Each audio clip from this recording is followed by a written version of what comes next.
他话还没说完，叶玲珑就当着所有人的面一脚踩在了他们的地盘上。这世界上怎么会有这种把他人的尊严放在地上反复碾压的人呢？这种人怎么偏偏就给他遇到了呢？那一刻，谢灵翼惨白着脸，把后面所有的话全部吞了回去。他顺势坐了下来，双方保持和平，刚刚无事发生。叶玲珑呢也懒得理他，直接回到自己宗门的地盘上坐下来。小师妹，刚刚那么惊险，你没伤着吧？没有伤着，就是加速服贴多了，超速超得晕了点儿。这时四师姐花诗晴赶紧从戒指里拿了一枚丹药出来，递给叶玲珑。小师妹，你快吃了，这是我自己炼制，吃下去所有难受的状态都会消除的。这是我刚刚收集到的冰雾花蜜，我不会炼药，这直接吃了也是浪费。听闻四师姐擅长炼丹，那就送给四师姐当做是见面礼吧。这是冰雾花的花蜜，你怎么收集的？好大一瓶啊！啊，很大瓶吗？我就只来得及收集这么多了，我还以为很少呢。不少，你这个一瓶子的花蜜，我能用它炼制出至少上千枚的清心丹，太谢谢小师妹了，这礼物我很喜欢。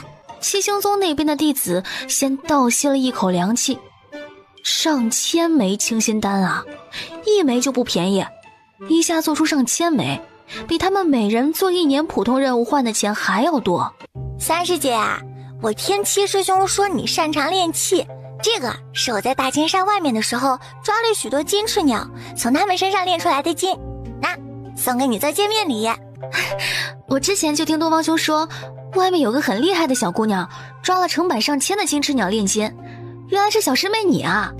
我当时听说的时候还羡慕疯了，没想到一转眼这金竟然到我手里了啊！小师妹，这也太多了，这么多的金，够我给宗门里的同门炼好几套武器防具了。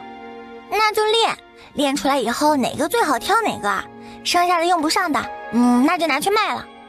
成，我一定抓紧时间炼制，争取给你们每个人都换新的。身后的七星宗弟子都快听哭了，听听，这说的是人话吗？他们千辛万苦的做任务攒积分，也要很久才能换一个灵器，结果人家随随便便每人好几套，看不上的还要拿去卖。二师姐，我也给你准备了礼物。叶玲珑往戒指里一掏，掏出了好几本法诀，递给了柯心兰。二师姐，这是我给你挑选的法诀，你自己看看哪本合适你。小师妹，你也太厉害了吧！咱清玄宗的人均配置算不上什么事儿，这次没准备特别的礼物，那下次看到好的再给你留。什么？你们清玄宗的人均配置也太豪华了吧？这不比什么七星宗隐月宫要来的舒坦呢？你是哪位啊？没听说我们清玄宗还有你这么一号人啊？我就是个散修，我叫东方剑。正巧被迷雾云给卷进来的时候，遇到了你的3位师姐，跟他们同行的时候误入到这峡谷，被困在此。小师妹，东方兄是个好人，他曾多次照拂我们，不像有些人打着名门大派的旗号，做着丧尽天良的事情。对了，小师妹，我们还没有正式介绍过自己呢。我是你2师姐柯心兰，这是你3师姐莫若琳，这是你4师姐花诗晴。小师妹，你叫什么名字？叶玲珑。好名字，以后咱就是一家人了。确实是一家人，马上就要死一块了，也算是一家团聚了。谁说我们马上要死一块啦？多谢七星宗大师兄的提醒，我想到办法出去了，只不过得辛苦你们七星宗的同道花大力气了。只见叶玲珑心情愉悦地从戒指里掏出了1支笔和6张符纸，在上面干净利落地画下6个符文之后，给他们每个人身上贴了1张。贴上去的时候，他们谁也没有反应，都很好奇这符纸是做什么的。但很快，在场的所有人就都知道了，因为叶玲珑当着他们所有人的面，从戒指里掏出了一坨黑漆漆的东西。七星宗的人都还没看清楚是什么玩意儿呢，那气味就冲上他们的脑门，直接把人给熏吐了。快，拿走啊！在七星宗弟子们一个个痛苦无比的时候，他们6个贴了符纸的人一点反应都没有。懂了，刚刚贴的是尸位符。这时，情绪激动的不止七星宗的弟子，还有外面依旧在孜孜不倦撞击的银鳞巨蟒。他闻到这个味道比刚刚更疯狂了，整个山洞要不了多久就会被他给撞塌。一会儿我们要以最快的速度绕过那条银鳞巨蟒，冲到我们误入峡谷的那个入口上。可是那边有禁制，把峡谷入口给封了起来。所以我需要有人给我拖延时间，让我破解这峡谷的禁制。怎么拖时间？你说，我们配合你。哪用得着你们？身为修仙界的各门大派，七星宗的弟子啊，在危急时刻必定会挺身而出，拯救众生的。叶玲珑说完之后，将那具黑漆漆的尸体分成了10几块，又从戒指里掏出了一瓶超强力的粘液，把尸块挨个粘在七星宗弟子的身上。不要！别过来！你到底是什么怪物啊？身上怎么那么多奇奇怪怪的东西？我们真的知错了，以后见了你，即便是违抗大师兄的命令，也一定会给你开门的。这个时候你竟然把责任推卸到我身上，你给我把话说清楚，是我把他们拒之门外的吗？谢灵异的怒吼声刚落下，其余的10几个弟子齐齐点头。哦，原来你是主使啊！那行，最大这块跟你粘上，一会儿跑快点啊！谢灵异想哭，他一时之间不知道自己是更恨叶玲珑，还是更恨这一群吃里扒外的同门了。好啦，准备完毕，列队站好，保持秩序，挨个出去啊，不要插队啊！听到这话，七星宗弟子气得翻白眼，神他妈的不要插队啊！在季子卓的胁迫之下，他们被迫站到了山洞的边缘。下一秒，谢灵异便被叶玲珑一脚踹了出去。叶玲珑，我做鬼也不会放过你！刚喊完，银鳞巨蟒看到有个该死的人类竟然带着这么恶心的东西出来挑衅他，他气得全力往那个愚蠢的人类的方向撞了过去。谢灵一本以为自己是必死无疑，结果他刚躲闪，便发现自己的速度变得超级快。他一低头，看到叶玲珑竟然在他的身上贴了2张加速符，顷刻间他又找到了生的希望，激动的要命。我不用做鬼了，太好了，我要努力的跑，一定不会被他给追上的。下一个，走你！叶玲珑回过头，一人给一脚，把七星宗弟子全部踹了下去。于是10几个臭烘烘的人在峡谷里到处乱窜，目标又多，跑得又快，看得银鳞巨蟒十分头大。但他被关在这里这么多年，很久没有那么多人陪玩了，他顿时有些感动，还有些兴奋。七星宗弟子听令，全体集合，冲向大门！既然他们不想让我们活，那我们也绝不让他们逃出升天。但他还未靠近叶玲珑，就被站在叶玲珑身后一长段距离的季子卓给一剑拍了回去。他身体重重地撞在山岩上，一大口血吐了出来。他们实在是欺人太甚，大家……哎！他一边说一边回头，话还没说完，就看到他身后竟然一个人也没有。也就是说，他刚刚的一声号令根本就没人搭理啊！他大师兄的威严何在啊？谢灵一气的一口血吐出来，吐到一半，发现银鳞巨蟒已经注意到他没跑起来，一个甩头朝着他撞了过来。于是，剩下的那一半血还没来得及吐完，人就赶紧起身逃命去了。我不会放过你们的！大师兄，你说那个豆芽菜靠谱吗？他这么个年纪啊，这么多鬼画符，不会是画着玩的吧？这东西啊，连咱最天才的小师妹都不会，他凭什么会啊？谢灵一不想承认，但是在这方面，叶玲珑似乎真的比叶荣月优秀那么一点点。术业有专攻，我们的小师妹是火系单灵根的天才，修炼的是正道，心思都在突破和增强战斗力上。只有叶玲珑那种3灵根的奇差资质，没法好好修炼，才去搞这种旁门左道。听见了他们对话的七星宗弟子张了张口，欲言又止。会破阵的天才，无论在哪个门派都是稀缺的掌心宝，可比会战斗的天才值钱10000倍。罢了，自己人不能打自己人的脸，这话他还是咽回去。说这话的时候，恰好他们几个在季子卓他们那群人的附近跑。好巧不巧，这对话被季子卓给听到了。看什么看？我说的有错吗？你说的没错。希望你这番惊天地泣鬼神的理论能在七星宗发扬光大，世代奉行。七星宗弟子陪着大蛇玩了一整个下午，在夕阳最后一抹余晖从大地上消失的时候，叶玲珑双手握紧了玄影，运转全身所有的灵力，全力一跃跳起，抬手往入口处劈了上去。轰的一声巨响，整个峡谷疯狂地震颤着，动静大得吓人。只见叶玲珑真的在入口处劈开了一道狭小的口子，那口子不足以让银鳞巨蟒逃出去，但让他们这些人出去是足够了。成了，他们得救了。你确定你写这句话是提醒别人不要进去，而不是在诱骗人家进去？但凡门外写了这句话的，10有8九里面有至宝，路过的定要闯一闯的。你若不写，别人没看出里面有门道，说不定就路过了呢。叶玲珑眉头一皱，把手里的笔收进戒指里面，然后顺手掏出了一张符，啪的一下，趁着谢灵一没反应过来，贴在了他脑门上。虽然他说的很有道理，但他不爱听啊。忽然变成了哑巴的谢灵一一阵无语。好啦，既然大家都已经安全出来了，那我们就该好好的算个账了。你们先前刻意抢走我们清玄宗先找到的石门山洞，后面又恶意将他们关在外面，导致他们差点被炎灵巨蟒害死。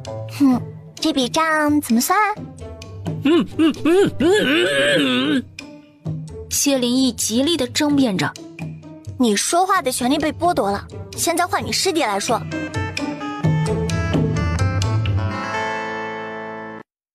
谢灵一说不了话，他转过头去，用眼神警告他的师弟们，谁都不许替他说话，必须只能他来代表七星宗，必须要让叶玲珑把他这符给弄掉。都不说话吗？行，那你们大师兄这嗓子啊，就一辈子都别要了。谢灵一一愣，猛然回过头去，朝着身后一个弟子使眼色。虽然，但是大师兄是不是怂得有点快啊？我大师兄的意思是说，虽然我们之前伤害过你们清玄宗的弟子，但是后来你们把我们拿去当银鳞巨蟒的玩具，让我们要死要活的跑了一下午，也算是对我们的迫害。这两者放一块儿就算扯平了。开什么玩笑？让你们陪大蛇玩是给你们发挥自己价值的机会，不然你们一点贡献都没有，凭什么从我们打开的缺口里逃生？脑子不好使，那不得花力气补上？七星宗的弟子全部给愣住了，这样算好像也挺有道理的。我大师兄的意思是，那你们要什么赔偿呢？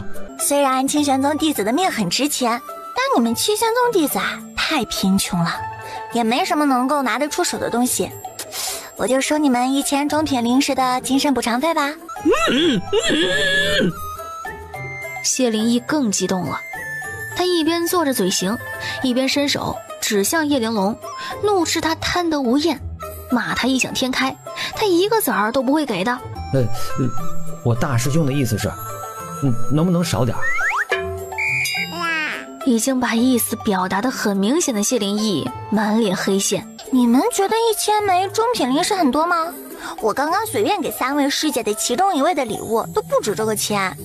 你们知不知道自己死活凑不够的那份钱，在我们看来只是洒洒水而已。在整个下修仙界来说，七星宗弟子人均真的不穷，比大多数门派都要富裕一些，但是跟清玄宗是真的没得比。清玄宗的阔绰一出手就秒杀。那行吧，我也不为难你们。既然你们穷得那么可怜，那灵石我就不要了。你们给我赔礼道歉，并且写下忏悔书，阐明自己的错误以及悔改的决心。所有人都签赞手印。这忏悔书我们不能写，还是凑齐1000枚中品灵石给你们吧。这回那弟子说完，就连谢灵义都跟着疯狂点头。你们是在跟我开玩笑吗？刚刚说没灵石，好，我同意换个惩罚，让你们写忏悔书。现在又跟我说不要写忏悔书了，还是给灵石。哎，搞清楚，你们是赔礼道歉的一方，有什么资格挑三拣四？可是这忏悔书我们是真的不能写啊。也就是说你们至今都不认为自己有错啦？我大师兄的意思是，我们固然是有错，但罪不至此啊。表情瞬间裂开的谢灵义无语，心真的好累啊，这破符什么时候才能失效？那行吧，别说我欺负你们啊，最后给你们一次选择，赔灵石和写忏悔书，选哪个？赔灵石。谢灵义点了点头，然后又迅速的疯狂摇头。不对呀，他就没觉得自己需要跟清玄宗的人赔礼认错，凭什么赔灵石啊？那行，给我赔偿1万中品灵石。不是，刚刚不是1000吗？怎么现在变成1万了？价格随你们改口的次数上涨啊。这太多了吧，我们怎么可能赔得起呢？所有人加起来也没有那么多的灵石啊。没有那么多灵石没关系。叶云龙把手里的笔和羊皮卷往前一送，写线条。七星宗弟子算是看明白了，叶玲珑他就是存心的，他开始根本就不是想拿灵石了事儿，他就是一定要他们给他写一份手书，要么就是忏悔书，要么是欠条。有这个东西在他手中，就等于他们有把柄在他手上。这时谢灵义成功的冲开了叶玲珑的符纸，但由于他用力过猛，伤了自己的喉咙。列阵掩护，集体撤退。谢灵义话音落下，七星宗弟子终于全体听令了一回，摆出了七星宗的剑阵。剑阵转动起来，烟尘四起，大雾弥漫。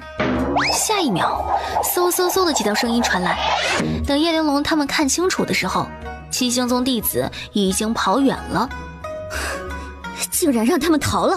哎，这谁能想到七星宗的祖宗们苦心孤诣地创造出一个剑阵供弟子逃跑呢？这种逃跑手段不都是反派专属吗？正派竟然也能用得这么理直气壮。小师妹，接下来怎么办？已经不止一次欺负咱们清玄宗了，上次欺负七师兄，这次欺负3位师姐，绝不可能让他们就这么算了。反派就该有反派的样子，必须让他们生不如死。小师妹，难道你有办法？办法大抵有。只见叶玲珑从戒指里掏出了一个金色的表盘，表盘上有一根长长的指针。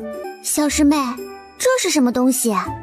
这是我做的追踪盘，之前给谢灵义贴加速符的时候，我多了一个心眼儿，在他身上偷偷多贴了一道追踪符。没想到现在还真是给用上了。还是你想的周全。我当时只是防小人，没想到还真逮着了一个小人。这符在千里之内有效，趁他们还没飞远，我们快去找吧。好。在那个追踪盘的带领之下，叶玲珑他们几个很快就找到了谢灵义他们。不会吧，我看他们跑的时候速度挺快的，而且本身还有七星宗祖传逃跑阵法加持啊，就跑了那么点路。七师兄，你找他们的时候是直线飞过来的，你没跟着他们啊，不知道他们为了逃避追踪在林子里绕了多少路。叶玲珑刚说完，其他人愣了一下，默默的有些同情七星宗的这些傻弟子，辛辛苦苦绕那么多圈，最后反而是让他们追得更快些。哎呦我的妈呀，这到底是个什么玩意儿，这么臭！我被熏了那么久，我鼻子都失灵了。哎呀，天哪，太可怕了！那豆芽菜到底是出于一个怎样扭曲的心理，会把这么臭的妖兽尸体捡走封存那么久的？我真的不理解呀。还有它用来粘在我们身上的粘液，硬扒起来会疼，用火烧不掉，用刀也割不断，这到底是什么妖兽的粘液啊？天哪，太可怕了！那豆芽菜怎么什么奇奇怪怪的东西都有啊？难不成但凡是他杀死的妖兽，他全捡进戒指里边了？真的会有这样的人吗？眼看着这玩意儿弄不掉，最后谢灵异一个狠心，用匕首把自己后颈的一块皮给削了下来，鲜血涌出来，他立即拿出灵药给自己止血。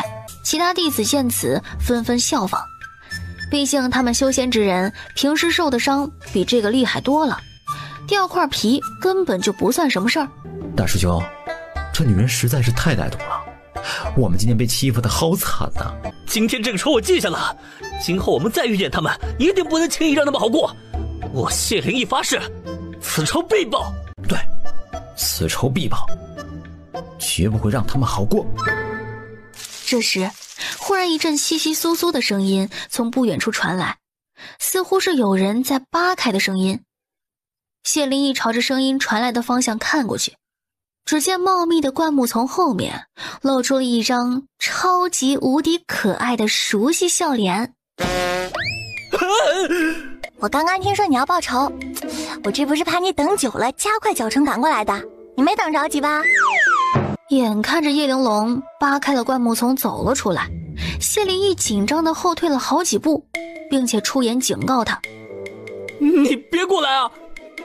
你不是要报仇吗？那也不是现在啊！啊，这仇你还打算留着过年？他关你什么事啊？你能不能不要出现在我面前？那你还报仇吗？怎么说，他谢灵异也是个铮铮铁骨男儿，尤其是作为这群弟子的大师兄，他不可能全然不顾自己的脸面。不报仇了这话他说不出口。君子报仇10年不晚，那都是屁话。真正有用的人啊，这仇一般呢都是当场就报。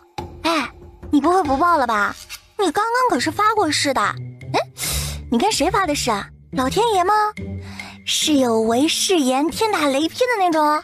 谢灵异开始疯狂咳嗽起来，并且用力地清清嗓子，做出一副禁言符又发作了的样子。天哪，关键时刻他也太聪明了。紧接着他拔出了自己的长剑，面色冰冷，摆出一副准备大战一场的样子。而他身后的七星宗弟子配合的也十分默契。谢灵异气势刚刚起来，他们在后面就把阵法给摆上了。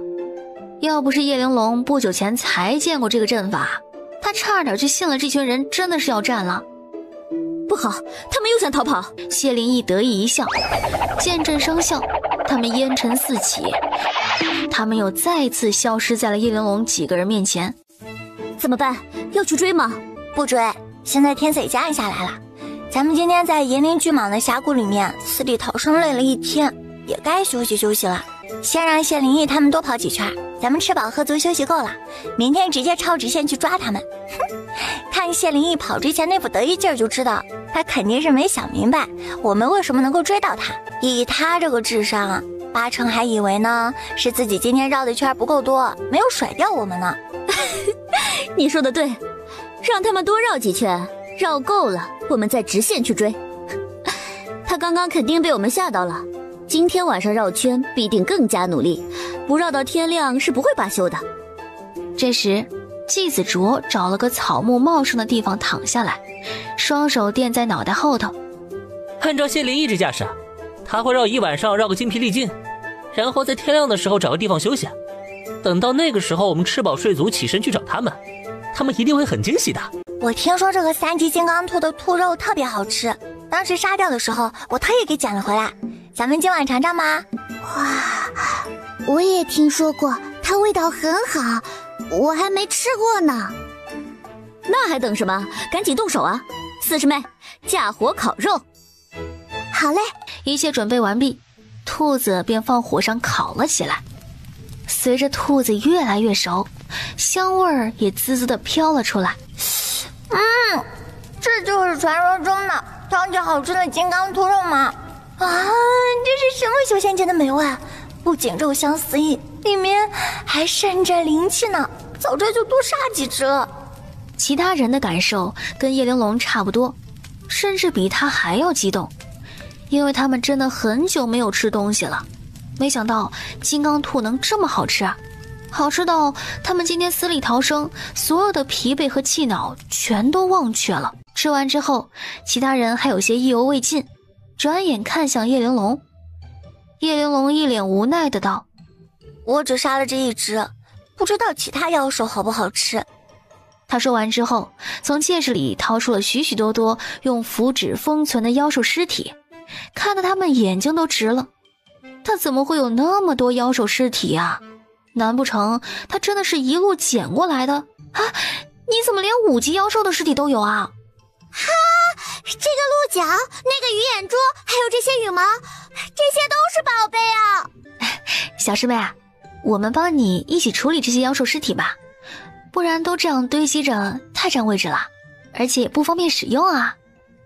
好啊，正好我清理一下戒指里的空间。说干就干，她们4个姑娘开始投入到解剖妖兽尸体的大事业之中。季子卓和东方剑2个人守在他们身边，一边放哨，一边饶有兴致地看着他们分拆妖兽尸体。小师妹啊，这个兽骨很坚韧啊，还有这个狐毛很细软，它们可是用来加固符笔的绝佳材料。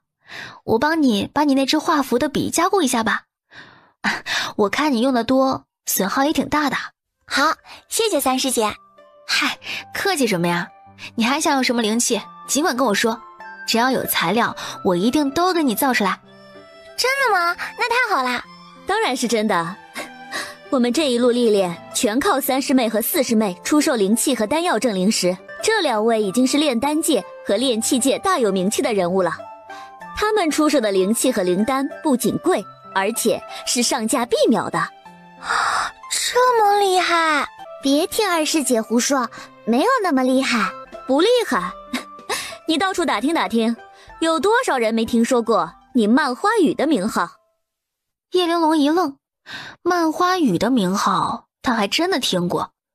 在原著里，那位名叫漫花雨的丹修是炼丹界的超强大能。小师妹，你怎么了？眼睛水汪汪的，你哭了吗？柯心兰的声音把叶玲珑拽回到了现实中。这金刚兔好吃哭了。其余5人一脸问号。虽然但是金刚兔吃完快1个时辰了，你这个反射弧是不是有点长啊？叶玲珑他们几个人效率非常高，短短1个晚上的时间，就把叶玲珑捡了许多天的尸体给处理了一半，剩下的明天再弄，睡个养颜觉要紧。小师妹，我准备好了，快快快！其他人不明所以地看着他，只见在他的身下，一株小草顷刻间越长越长，叶片卷曲起来，将季子卓整个人包裹其中，变成了一个纯植物的柔软小屋。祝你们好梦。小师妹，你这是什么法术啊？这是我学的木系法诀大重生术，可以使得万物生长。大家听到大呼神奇，各自也找了一个有草的地方躺下，纷纷期待叶玲珑也给他们弄一个。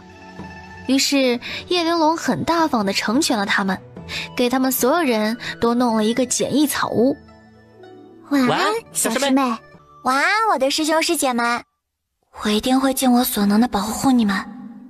所有原著里发生的关于清玄宗的惨剧，他一个都不允许再发生。一夜好梦，叶玲珑醒来的时候，其他人都已经起来了。走啦，报仇去。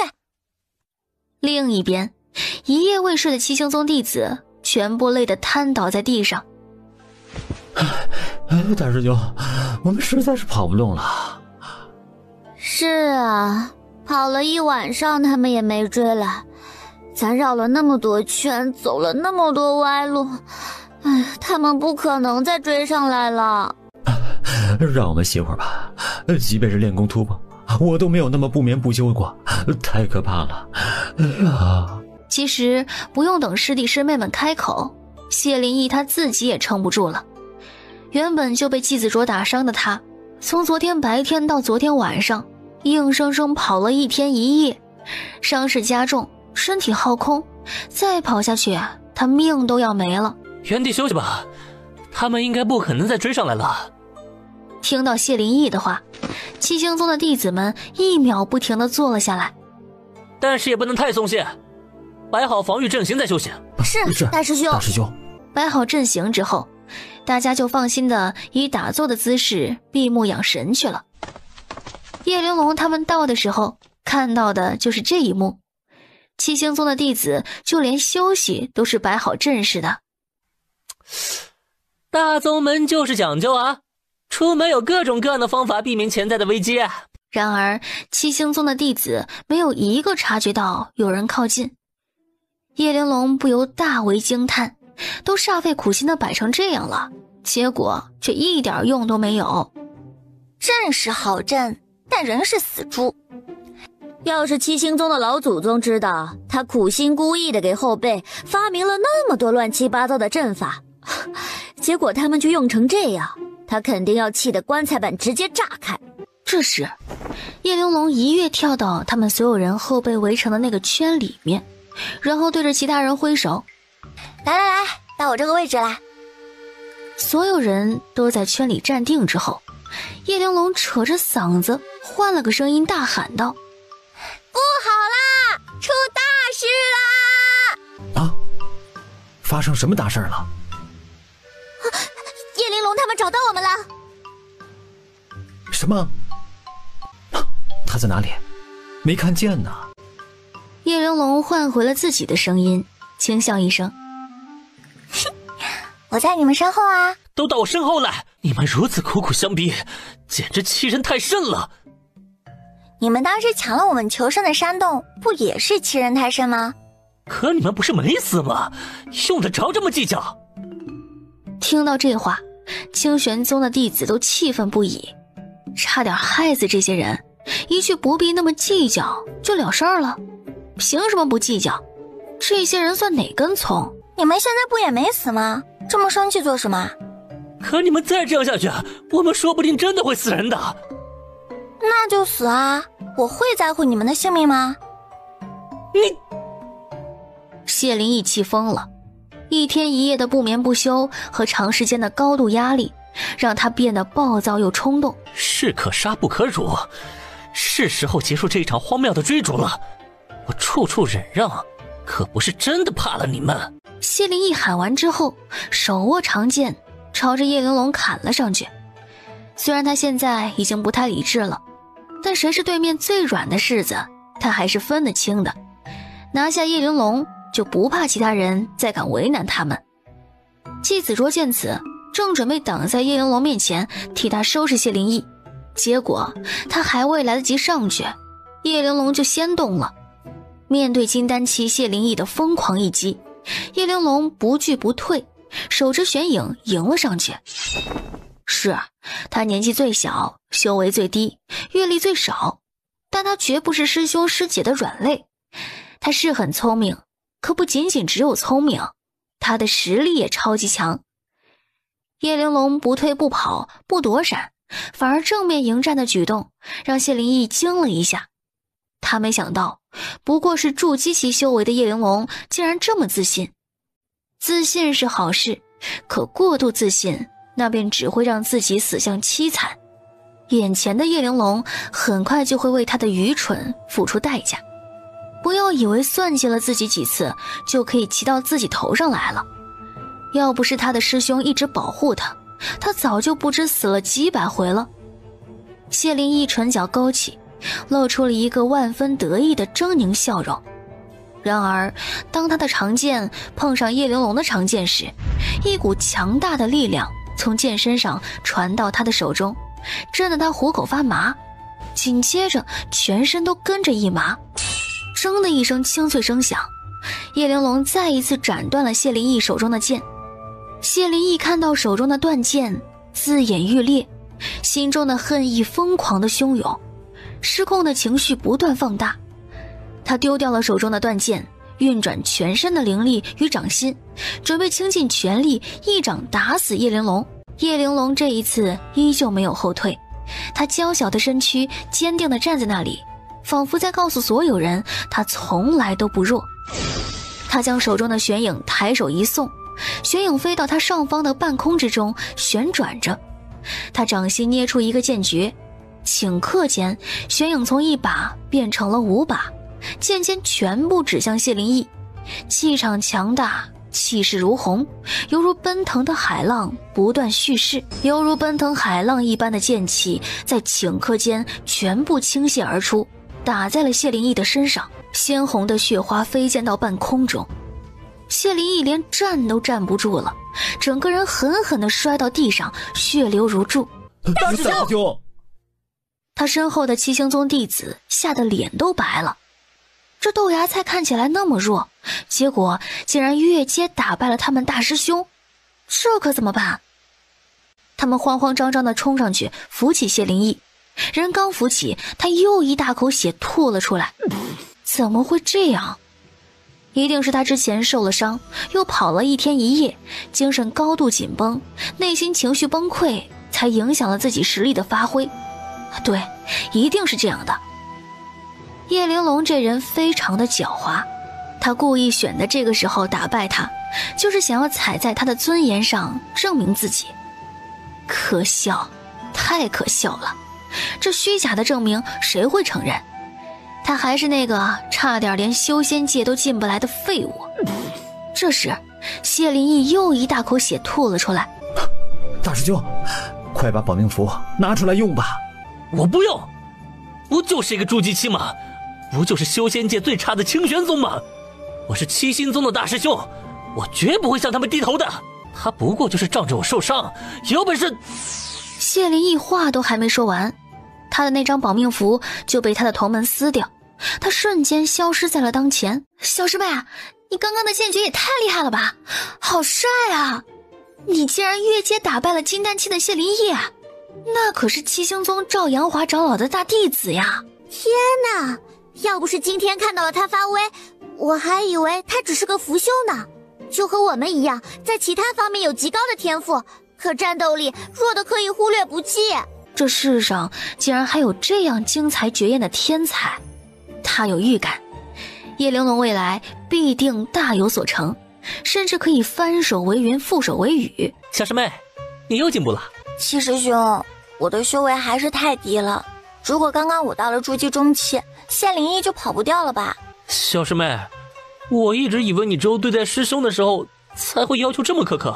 七师兄，你这么一提醒，我想起来你的水系7层法诀在第3层好多久了吧？他为何要嘴贱说这一句啊？七师兄，从今晚开始你别睡了。另外一边，逃掉的七星宗弟子开始使用宗门的手段寻找被保命符送走的谢灵义，终于在1个时辰之后找到了倒在地上不省人事的谢灵义。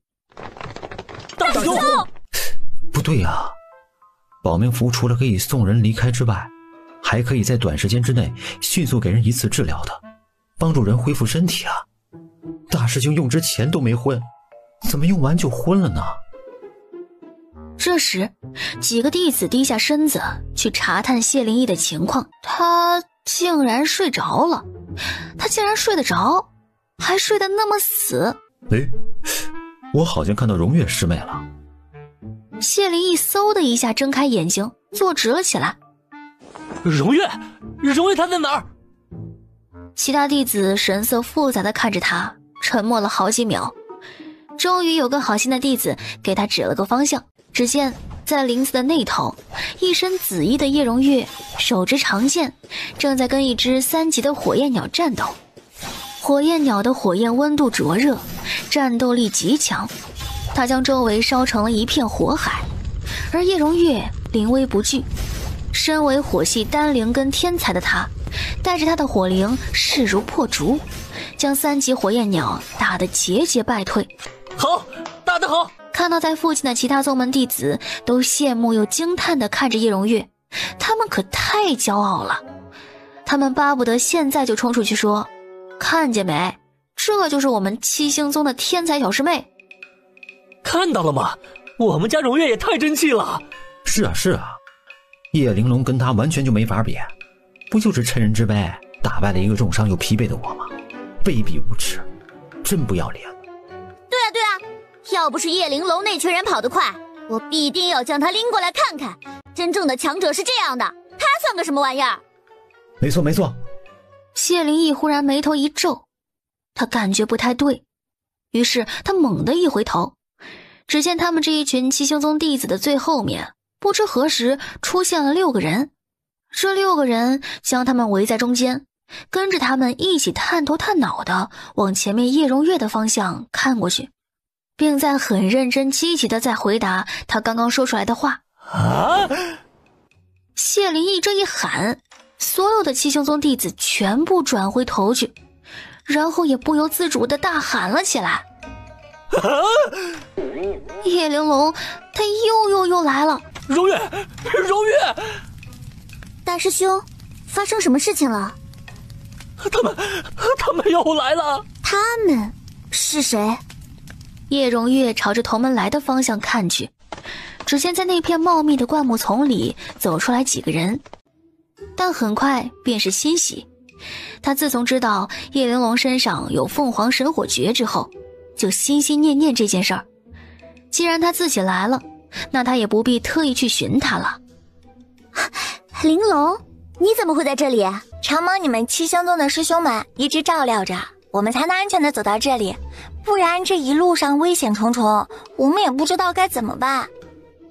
叶玲珑这话一出，不仅是七星宗的弟子愣住了，就连清玄宗的弟子也没懂。不过懂不懂不重要，小师妹每次要干大事的时候，开局他们都是看不懂的。原来是这样，七星宗的弟子以匡扶正道为己任，遇见同道帮扶是应该的。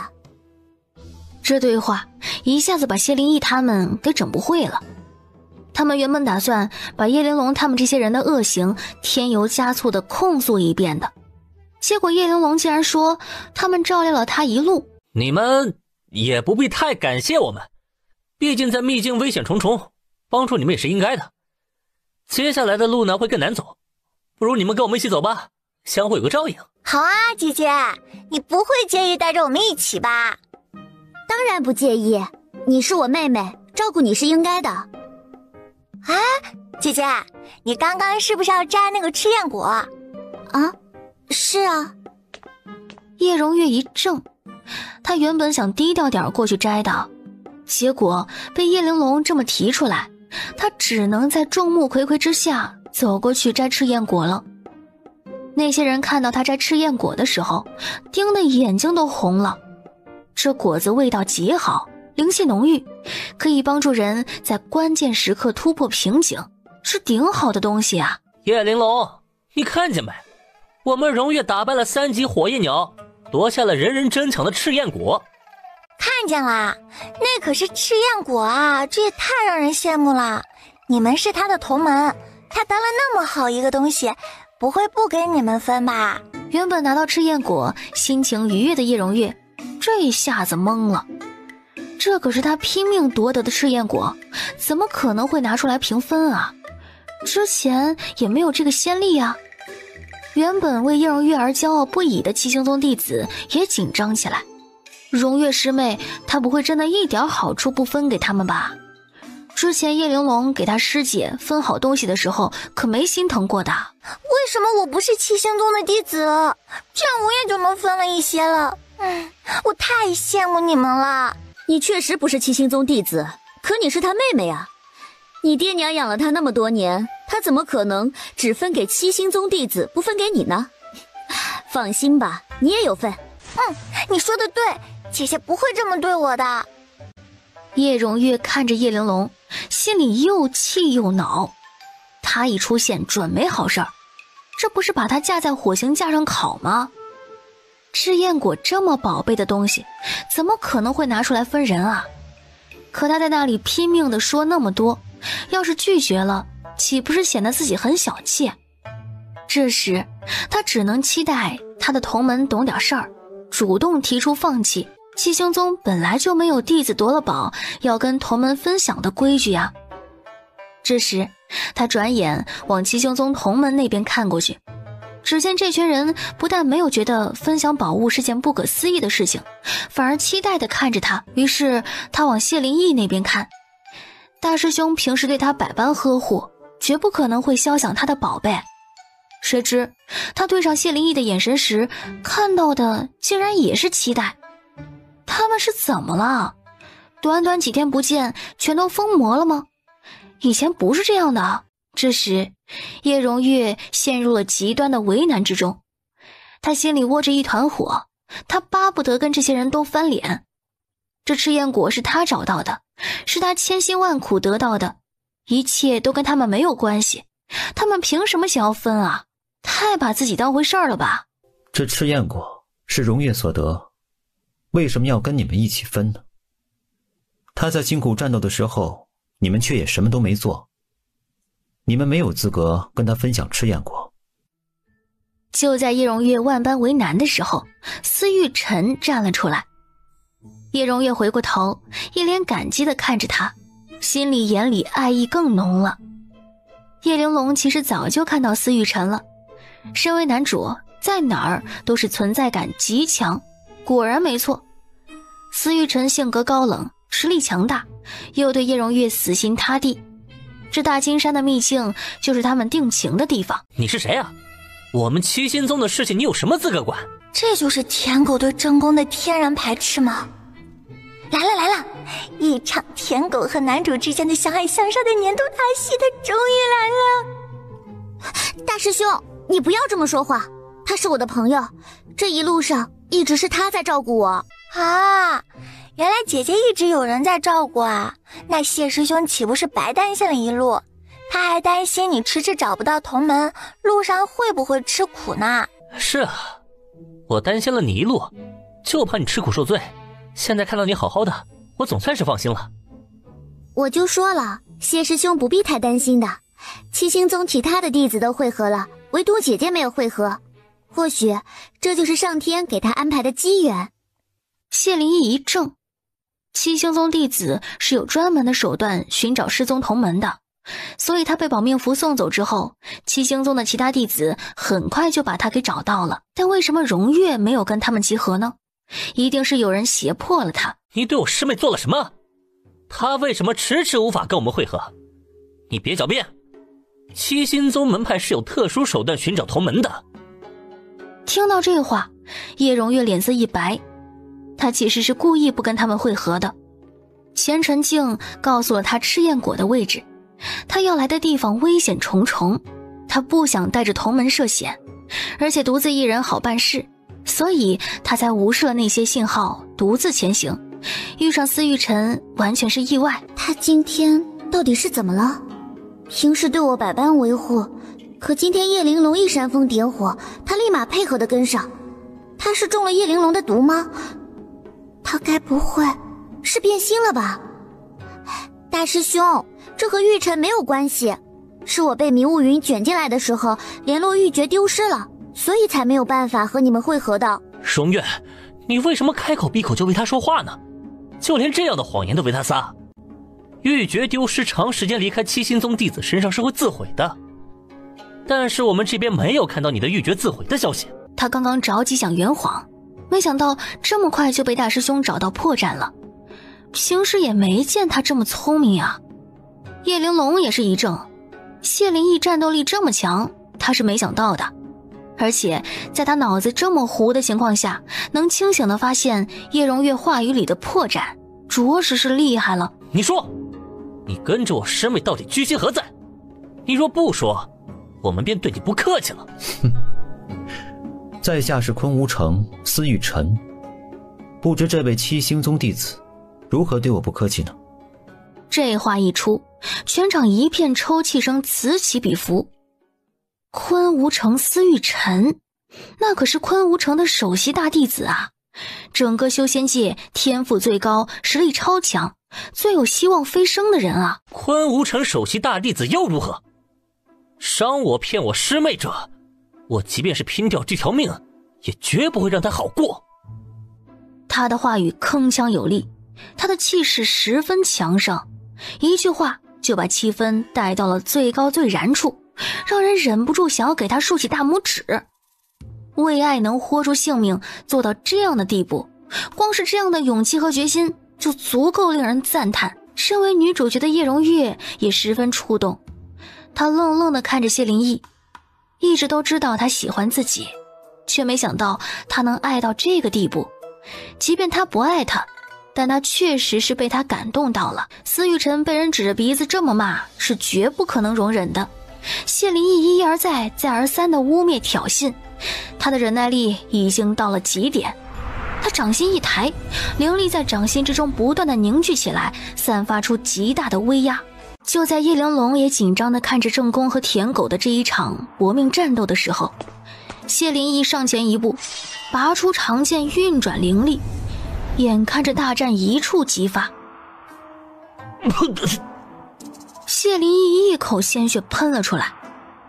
围观这场大戏的其他宗门弟子一脸问号，内心紧张又纠结的叶荣月惊住了，凝聚好了灵力，还没来得及动手的司玉晨无语了。大师兄！叶荣月大喊一声，跑过去扶起吐血倒地的谢灵翼。你怎么了？怎么会受伤？荣月，我没事。你都吐血吐成这样了还说没事？大师兄，你不要硬撑啊！荣月师妹啊，大师兄这一路上带领着我们走得非常艰辛，我们遇到了银鳞巨蟒，若不是他拼死带着我们逃出来，我们现在可能都不能活着见到你了。对啊，我们已经连续逃了1天1夜了，大师兄连口气儿都没有歇，就急着跑来找你，怕你出事儿。结果找到人的时候，他便撑不住了。大师兄，你可不能有事儿啊！大师兄，你这是逞什么强啊？我是为了你的安全，你初入修仙界，年纪又小，阅历又浅，我怕你被外人给骗了。没关系，扶我起来。今天只要有我在，我绝对不会再让司玉晨靠近你半步。短短1刻钟的功夫，谢灵翼吐了3次血，这吐血量说他没练过，叶玲珑是不相信的。够了，大师兄，司玉晨他……叶荣月深吸了一口气，转头看向了身后的司玉晨。玉晨，我大师兄现在情况很不好，不能再激动了，你可以先离开吗？司玉晨眉头一拧，脸色很不好，但很快他还是松开了眉头，叹了口气。罢了，他让自己走，他便走吧。好。他应了一声，便转身飞走了。妹妹，没想到在这大金山的隐藏秘境里见到了你，我很高兴。虽然上次有些不愉快，可我们始终都是叶家的姐妹，我们好了，爹娘才会开心。我也很高兴。这话叶玲珑是真心的，不但免费观看了一场叶荣月爱慕者之间龙争虎斗的一场大戏，而且谢灵翼还赶跑了司玉晨，剩下他们这些七星宗的人没一个能打的，他又可以轻松的拿捏他们了，这能不高兴吗？妹妹，我听说你得了一本法诀，叫凤凰神火诀。叶玲珑一怔，凤凰神火诀这个名字，除了他清玄宗的同门，他不曾在外人面前透露过，他是怎么知道的？而且叶荣月这架势似乎早就知晓，而且一直在等着他。叶荣月是不是还有什么隐藏的宝贝，原著中没有描述的？要不然上次西山秘境，他怎么进去就直奔那个灵气最浓郁的灵台呢？妹妹，你也知道我是火系单灵根，这火系法诀对你来说可能意义不大，但是对我来说至关重要。你能不能把它借给我看一看？我只是看一看，这对你没有什么损失，而且作为感谢，我送你一枚灵果。叶荣月这话一出，叶玲珑身后的小伙伴们全都忍不住倒吸了一口凉气。一枚灵果换一次观看至高法诀的机会，叶荣月他怎么那么会做交易呢？神见了神都要惊掉下巴的呀！看到叶玲珑的同门一个个被震惊到了的样子，叶荣月心中一喜，这群人跟叶玲珑一样，出自修仙界最差宗门，连门派符都没有。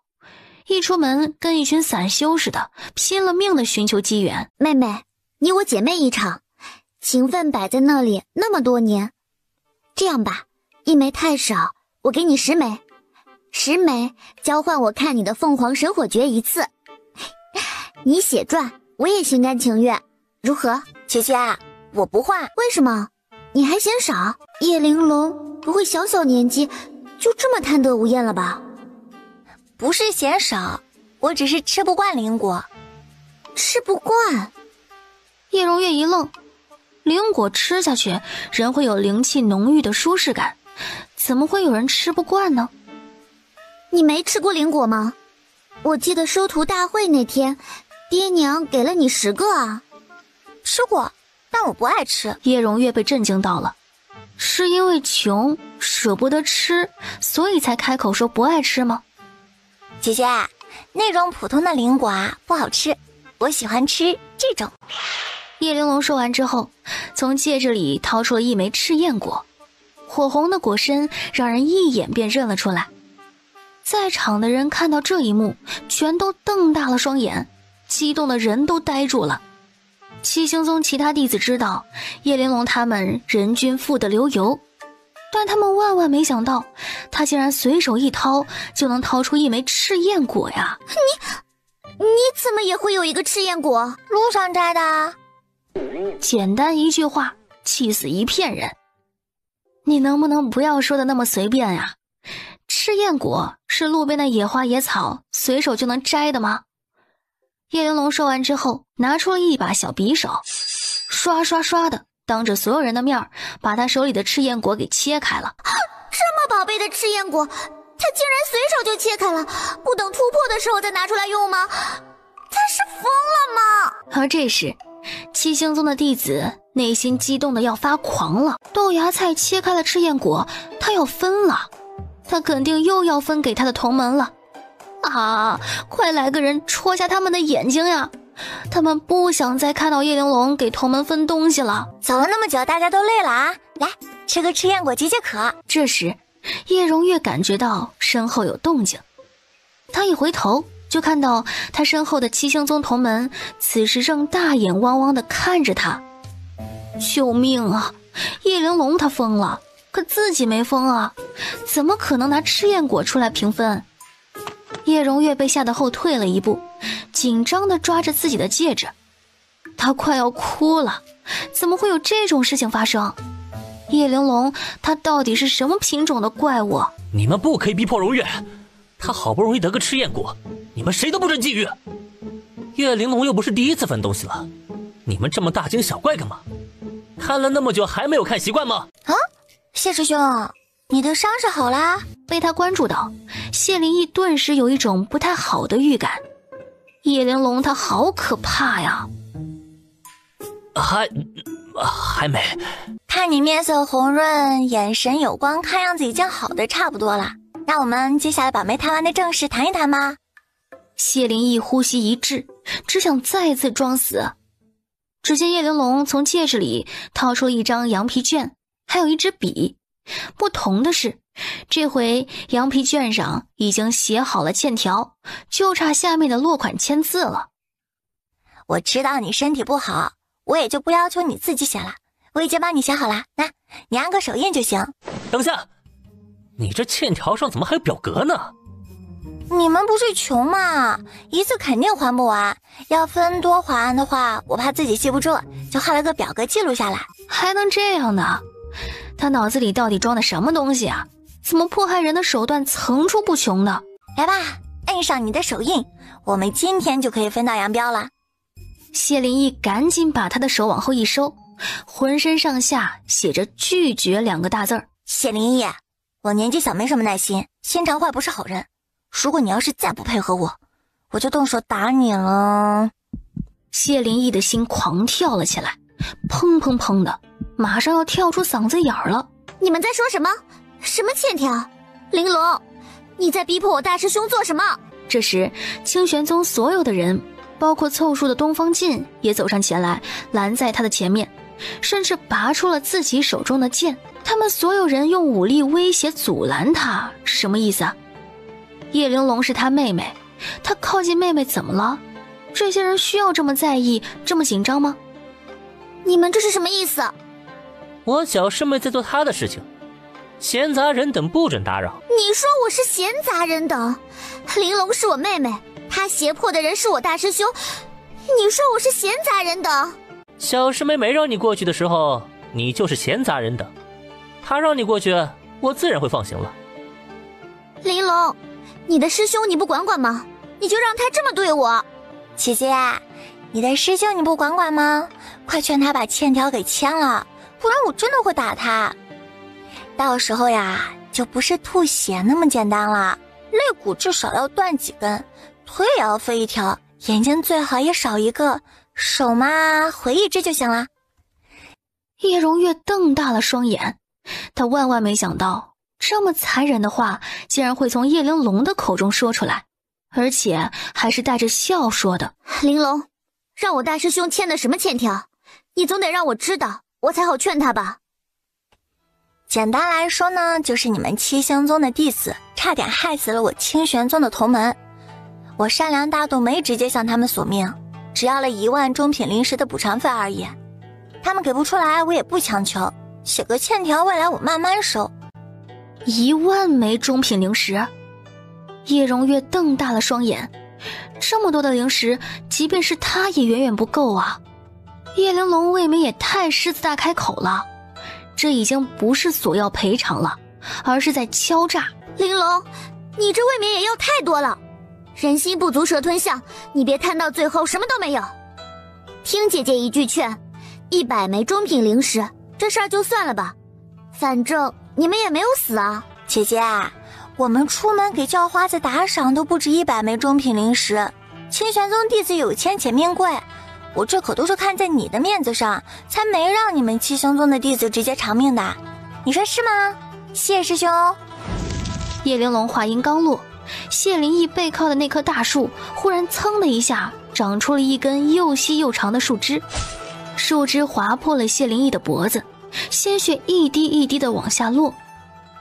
谢灵义被吓得浑身发紧。叶玲珑，你未免欺人太甚，你若再伤我大师兄，就别怪我不客气了。好啊，那就别客气啊，动手啊！叶荣月一怔，他没想到叶玲珑竟然这样有恃无恐，就是因为他有一个金丹期的师兄在这里吗？他深吸了一口气，转眼看向了季子卓。金丹期而已，他向来同阶无敌，越阶能打，他还真未必打不过季子卓。于是他拔出了手中的长剑，伸向了季子卓。那就请清玄宗的师兄讨教了。季子卓懒得跟他废话，直接拔剑朝着他刺了过去。叶荣月被季子卓一剑甩得连连后退，他脸色气得发白。他已经足够努力了，每天至少会抽出5个时辰修炼，可季子卓这进步速度，怕是一天得练10个时辰吧？他到底是为什么这么拼啊？荣月，你没事吧？你别打了叶玲珑，我签。这件事情我一人做事一人当，绝不能连累荣月为我受罪。叶荣月一怔，他没想到大师兄永远把他放在第一位，他连自己都不顾了，任何时候都只为他考虑。谢师兄，你说的是真的吗？谢灵义浑身一僵，感觉很不对劲儿，他一笑，准没好事儿。听到没？这1万枚中品灵石你们大师兄一人承担，不需要你们破费了，你们还不快去感谢他？大师兄，你对我们也太好了，我可太感动了。那按手印吧，别犹豫了，早按早还钱。大师兄，你别冲动，我还没有尽全力，我未必打不过他。荣月，我知道你是心疼我的，有你这份心，我做什么都值了。可我不愿意你为了我做那么大的牺牲。既然你舍不得，不如这债务你俩平分了吧，这样也就不必心疼对方了。罢了，这事跟荣月没有关系，她是无辜的，不必卷进来。谢灵义说完之后，毫不犹豫的一个手印按了上去。荣月，我按了，他们不会再伤害你了。叶荣月一愣，看到谢灵翼孤独落寞的样子，想起他这些日子的照拂，他心里的情绪不断的翻涌着，最后豁出去了，绕开季子卓，在叶玲珑的羊皮卷上也按了自己的手印。大师兄，我们有难同当。有难同当，但是有福不同享吗？竟然连个赤焰果都舍不得分。叶荣月的表情瞬间裂开，能不能别提赤焰果了？谢灵翼此时表情也不好看，他很气，从来没有那么气。他和荣月的感情好不容易拉近一些，叶玲珑这人嘴巴怎么那么碎呢？跟他有什么关系啊？非要把他的感情也给搅和了吗？今天这事儿就到这里吧，我也没空看你们谈情说爱，毕竟这种少儿不宜的场面，我一个喂鸡鸡的小孩看多了会做噩梦的。要是我未来的对象跟你们一个德行，还不如一巴掌把他拍死算了。叶玲珑，干嘛？是现在就要还一部分零食吗？多少？我记录一下。拿出来啊！不会一个都没有吧？嘘，这么穷酸谈什么恋爱？有空多搞钱不行吗？谢灵翼要被气疯了，他从戒指里摸出了500个中品零食，丢到了叶玲珑的面前。拿去！你给我滚！哟，不愧是西江，500零食你丢出了5万零食的气势。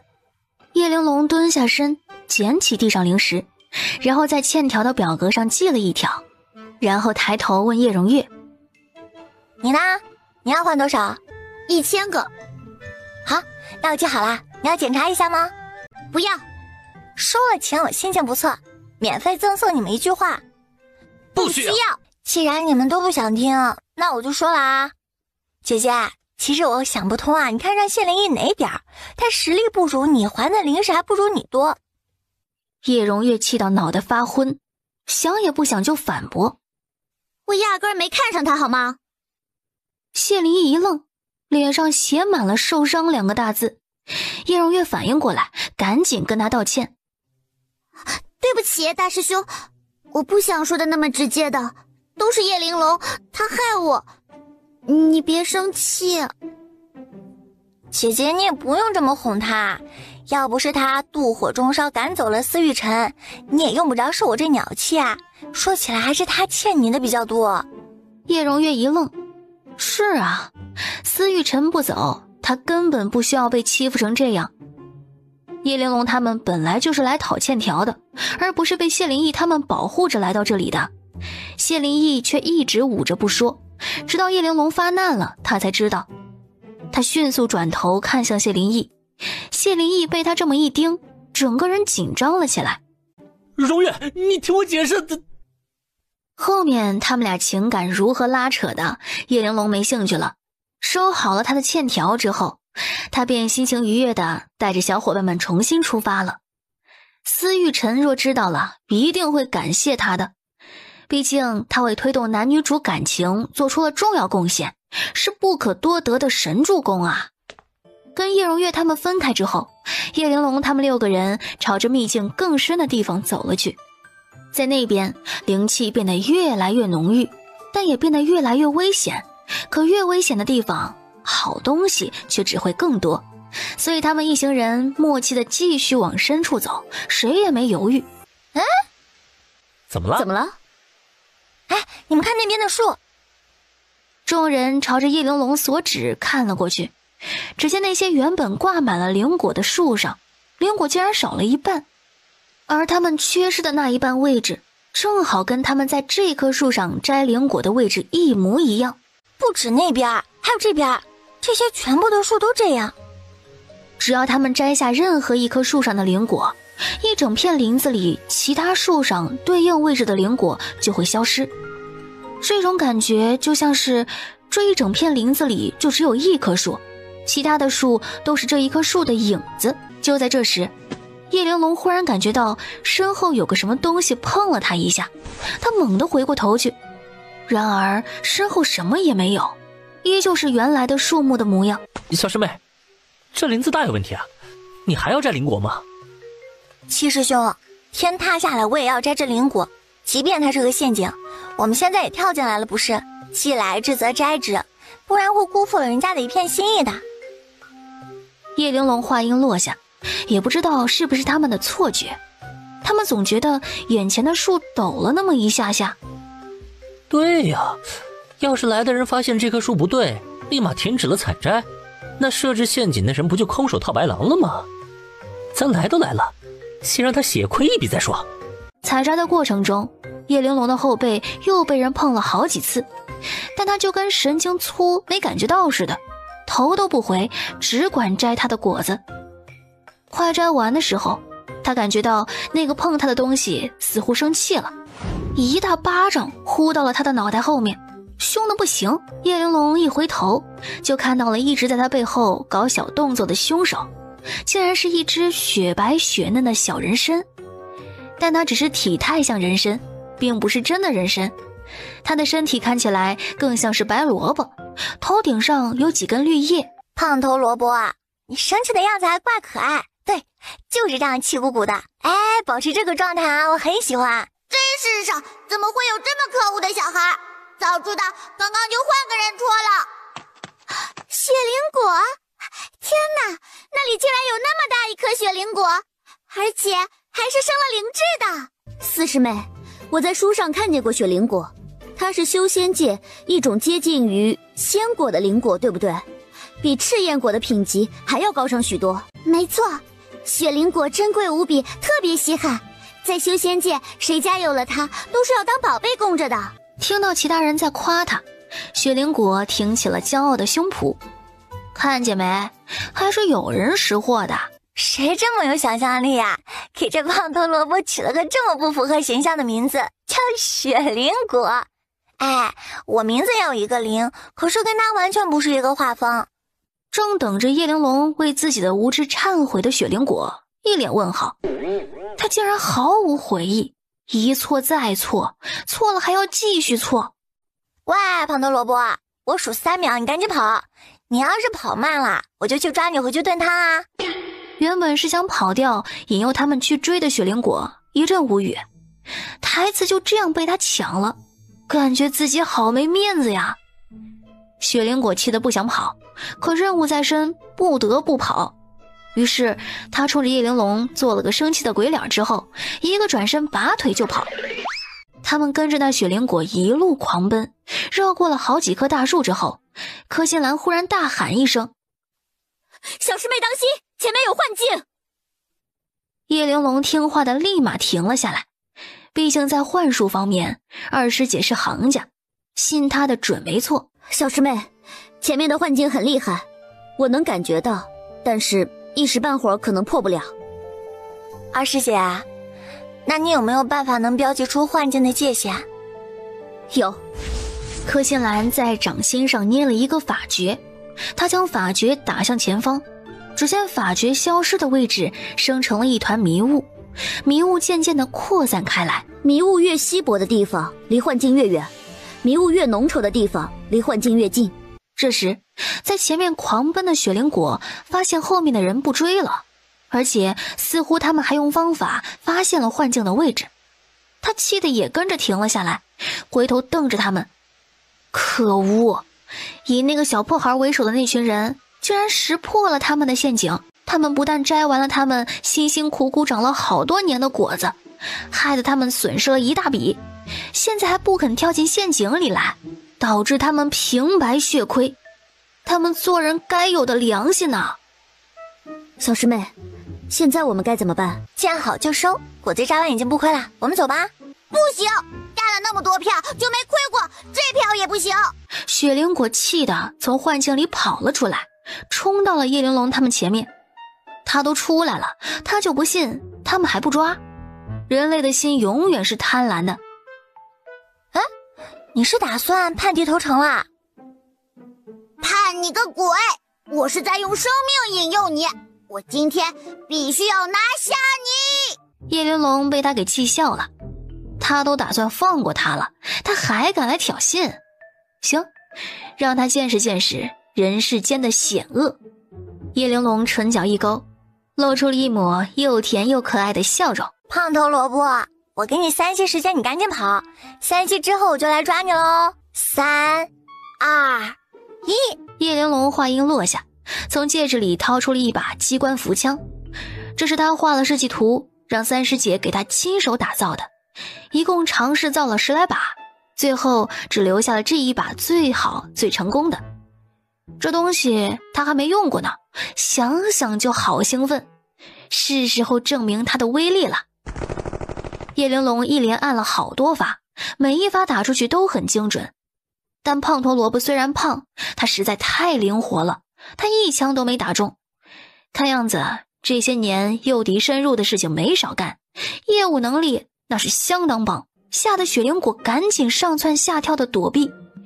这次更惊险，他差一点就被打中了。再这么玩下去，他迟早会被打中的。于是雪灵果当即决定，他不玩了，算他们运气好，他这次就放过他们了。世上怎么会有你这样的坏人？你对我做了什么？我为什么会长那么多条腿？呀，原来你会说话。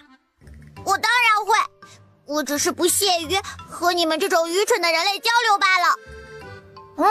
那你马上就要成为愚蠢的人类的盘中餐了。你不会真的要吃了我吧？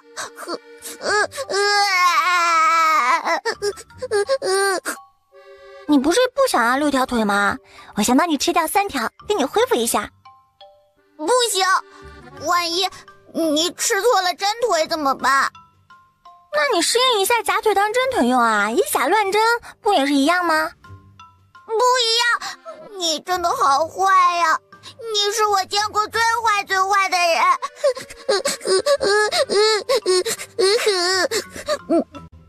叶玲珑看着他一副怂的一批的样子，忍不住想笑。刚刚是谁那么嚣张啊？一次又一次引诱挑衅他的，放过他一次，他还不知足，这下好了。叶玲珑将他拖出幻境范围之后，伸手去抓他，然而手还没碰到他，忽然间一把利剑从幻境之中飞了出来，又凶又狠地朝着他刺了过来。小师妹当心，把雪灵果交出来。凭什么？既然你们不想活了，那我也不必废话了，杀了你们，雪灵果一样会到我的手中的。都说隐月宫是名门正派，你却张口便要杀人夺宝。隐月宫当然是名门正派，只要你们全死了，杀人夺宝这种恶事就算不到隐月宫的头上了。反正都要打，不如先报个名号。没必要，你们这种散修不配知道。我是怕你不知道我的名号，到死都不知道是谁杀的你。就凭你们？对啊，就凭我们。隐月宫柳元旭。柳元旭的名字一出，季子卓他们几个人便被惊到了。他们遇到的竟然是柳元旭。清玄宗叶玲珑。清玄宗没听过。那你现在听过啦，而且从今天开始你将会铭记这个宗门。少废话了，来受死吧。叶玲珑将玄影从戒指里取出来，长剑出鞘，剑气凛冽。他从季子卓他们身后走了出来，自信的2步上前，走在了最前头。师兄师姐，这一战让我来，你们后退看着便可。听到这话，季子卓他们几个震惊不已。他来什么呀？他来，他是他们这里修为最低的，不过堪堪筑基初期而已。他拿什么去挑战柳元旭啊？那可是柳元旭，是隐月宫首席弟子。他跟七星宗、昆吾城、烈阳殿其他3大门派的首席弟子并称下修仙界最强弟子，是整个下修仙界最有潜力能够飞升的弟子。不但修为达到了元婴，就连战斗力也是最强。他们几个正着急着，怕小师妹冲动的时候，最了解叶玲珑的季子卓最先看到了叶玲珑背后贴着的那张小小的符纸。他愣了一下，然后秒懂。既然小师妹要单独对战柳元旭，那我们退远一些，省得影响了他们战斗。季子卓这话一出，其他人也注意到了小师妹背后贴着的那张符纸。好家伙，小师妹这副英勇的模样，差点连他们也骗过去了。最强神剑诀！叶玲珑大喊一声，灵力运转，捏起了一个法诀，将玄影送了出去。他刚刚喊的什么鬼东西啊？这不是招天神剑诀的法诀呀？他又玩什么鬼把戏？等等，被叶玲珑送出去的玄影这时才注意到，眼前的对手竟然是个超强大的元婴期。凭借叶玲珑那小破孩的实力，根本没资格跟人家打。他感觉到情况不对的时候，他下意识地回头看了一眼，只见这豆芽菜根本就没有要继续打架的意思，而是把自己丢出去之后，自己扭头跑了。玄影，你已经是一把成熟的剑了，你应该要学会自己战斗，为了保护你的主人而战至最后，英勇不屈，去吧！去你大爷的豆芽菜！玄影已经被送了出去，对面的人手握长剑，迎上了他的攻击。剑与剑一碰，玄影被震得浑身发麻，剑身发出了嗡鸣，身体差点控制不住被甩开。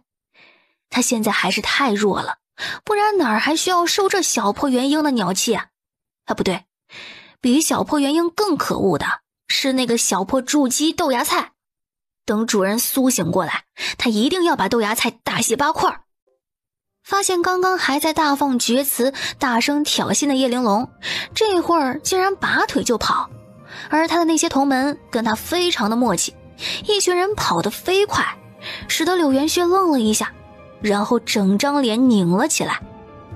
原来他在虚张声势，找死啊！哼，想跑？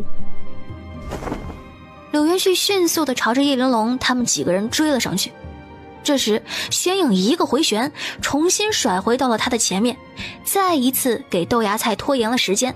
这把剑有点意思，难道是生了剑灵？但这个想法他第一时间就抛弃了。若这把剑真的生了剑灵，那可是绝世罕见的大宝贝啊！他一个筑基期的，怎么可能拥有？即便是真的拥有，那肯定也是当宝贝一样的供着，怎么可能当垃圾一样说扔就扔了？让我看看你是个什么东西！你这愚蠢的人类，老子除了是剑，还能是什么东西啊？哎，等一下，喂，把脏手拿开，别碰我！救命啊！叶玲珑他们几个身上贴了加速符，说跑就跑，还跑得飞快。往后跑肯定是没用的，玄影只是一把剑，他只能拖得了一时。等他没用了，柳元旭还是能够再追上来。这时叶玲珑从口袋里把那只胖头萝卜拿了出来，他躺在叶玲珑的手掌上，眯着眼睛，嘴里边还流了哈喇子，一脸欲仙欲死的享受模样。醒醒，醒醒，再不醒你这样就被拿去炖汤了。你要是敢拿我去炖汤，我就毒死你！四师姐，胖头萝卜身上带毒的吗？带的，但是有办法可以摘掉它的毒精，使用不受影响。小师妹，你要现在就炖它吗？我可以帮你。胖头萝卜一听有高手坐镇，他当场就又傻了。你看到刚刚那个人了吗？你之前是不是算计了他？是啊，他比你傻多了。不过他是怎么出来的？他不是被困在里面了吗？他是傻但能打，你这破幻境困不住人家，导致我们现在被他追杀。那怎么办？这不是你的地盘吗？哎，有没有什么地方可以困住他，带我们去啊？哦，好。胖头萝卜刚要站起来，又忽然坐了下去。等一下，我干嘛要救你们？师姐，拿刀架火烧水炖汤。我知道有个地方。胖头萝卜刚说完，他看到了迷雾后面的影子，然后尖叫着大喊了一声：追上来了，快跑啊！哎，老子还没跟上呢，跑什么跑？叶玲珑回头看到了玄影飞过来的身影，松了一口气。就是这里，往前面跳，一定要跳！叶玲珑纵身一跃，跳进了一团迷雾里面。下一秒，眼前的所有景象全部都变了。他们落地的地方是一个非常漂亮的山谷，山谷里面草木茂密，鸟语花香，像极了世外桃源的样子。继续跑，不要停！这里不安全，这不是我的地盘。于是叶玲珑他们只能继续往前跑。跑着跑着，忽然看到一个树上挂着许许多多的茧，这些茧很大，能装得下一个成年人。胖头，那个茧怎么还会动啊？是里面的蝴蝶要孵化出来了吗？不是，是里面的人还在挣扎。里面装的是人？谁啊？胖头萝卜还没来得及回答，身后便传来了一道狠厉的剑气。他迅速的一个翻滚，躲开了剑气的攻击。他一回头就看到柳元旭已经追进了这个山谷里，正杀气腾腾地盯着他们。大师兄，救命啊！我们在这里，快来救救我们！听到茧里传出来的声音，叶玲珑他们几个人愣了一下。这里面关的竟然是隐月宫的弟子，也就是说，被胖头萝卜骗进来之后，隐月宫的弟子有部分被关进茧里面挂到树上，而实力更强的那一部分则逃脱了这命运，杀出了幻境。那问题来了，柳元旭他没想过要拯救同门吗？叶玲珑他们路过那棵挂满了茧的树，继续往前冲，而柳元旭竟然直接路过那棵树，头也不回地继续追他们，根本就不管同门师弟的死活。前面那片花丛看见了吗？跳进去！叶玲珑不疑有他，直接跳进了花丛里面。下一秒，场景又是一变，变成了一片漫山遍野开着鲜花的山谷。胖头，接下来我们要往哪儿跑？已经到了，不用跑了。啊，你是说他们进不来了吗？不是，你感受一下自己身体有什么变化。叶玲珑认真的全身感受了一下，然后露出了一抹惊讶的表情。胖头，我的身体没有任何变化。你不会才筑基期吧？收起你那个才字，筑基期难道不强吗？筑基期很强吗？他是哪里来的自信，这么骄傲的？小师妹，我的身体有变化，我修为被压制了，现在只有筑基期啊！他话音刚落，柯心兰和东方晋表示他们也是，于是3金丹3筑基一下子变成了6个筑基。这事儿我说。其他人脑袋都冒着问号的时候，季子卓露出了一副大为震惊的表情。这事儿小师妹她确实是个行家，打不过对方就把对方拉低到跟自己一样的水平，再用自己在筑基期丰富的经验打败对方。柳元旭他们几个人闯进这一片花谷的时候，看到的便是叶玲珑一人当先，站在前面等他的模样。大胆柳元旭，你一个小小筑基哪里来的勇气空手跟我打？哎，拔剑吧！你现在已经获得了挑战我的资格。柳元旭被叶玲珑那副小人得志的样子给气得表情失去了管理，他恼怒地取出了自己的长剑。他就算是筑基，那也是元婴压制下的筑基。看到柳元旭拔剑冲了上去，清玄宗其他人担心不已，唯有季子卓一脸期待。是时候也让这些自信的人遭受一下小师妹的毒打了。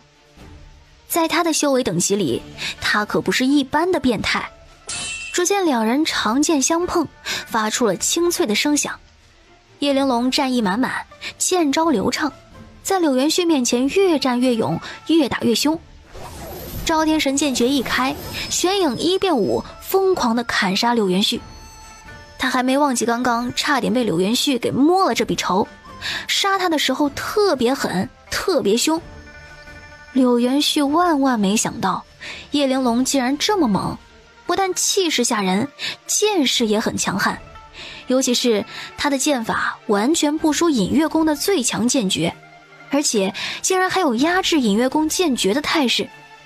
就在这时，忽然一个剑光闪动，强大的剑气倾泻而下，柳元旭竟然没能躲过，一剑刺破肩膀。大师兄，叫什么叫？光照有什么用？来帮忙！你们几个全部一起上，让你们见识见识什么叫做修仙界第一筑基。听到这话，隐月宫的人差点一口老血吐出来。他这筑基期的修为喊出了化神期的气势，那嚣张的态度就跟睥睨菜鸟似的，仿佛刚刚被追得抱头鼠窜的那个人不是他。大师兄，现在怎么办呢？我们真的要一起打他吗？真的要那么多隐月宫弟子连带着首席大弟子一起围攻一个筑基期吗？真的吗？这么丢人吗？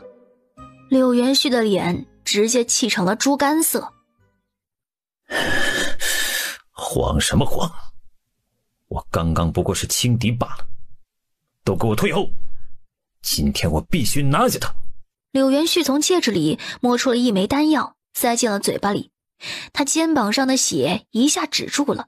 看到这一幕，隐月宫的弟子们一下子兴奋了起来。对，他们大师兄都还没认输呢，他们怎么能先怂了？小伙子啊，看来你对我的强大一无所知啊。说完，叶玲珑从戒指里掏出了一瓶丹药，随手一倒，7、8颗，当着柳元旭的面全部放进了嘴巴里。吃完之后，叶玲珑身上的气势瞬间变得更强大了，消耗的灵气得到了补充，而且损耗的体力也立即恢复。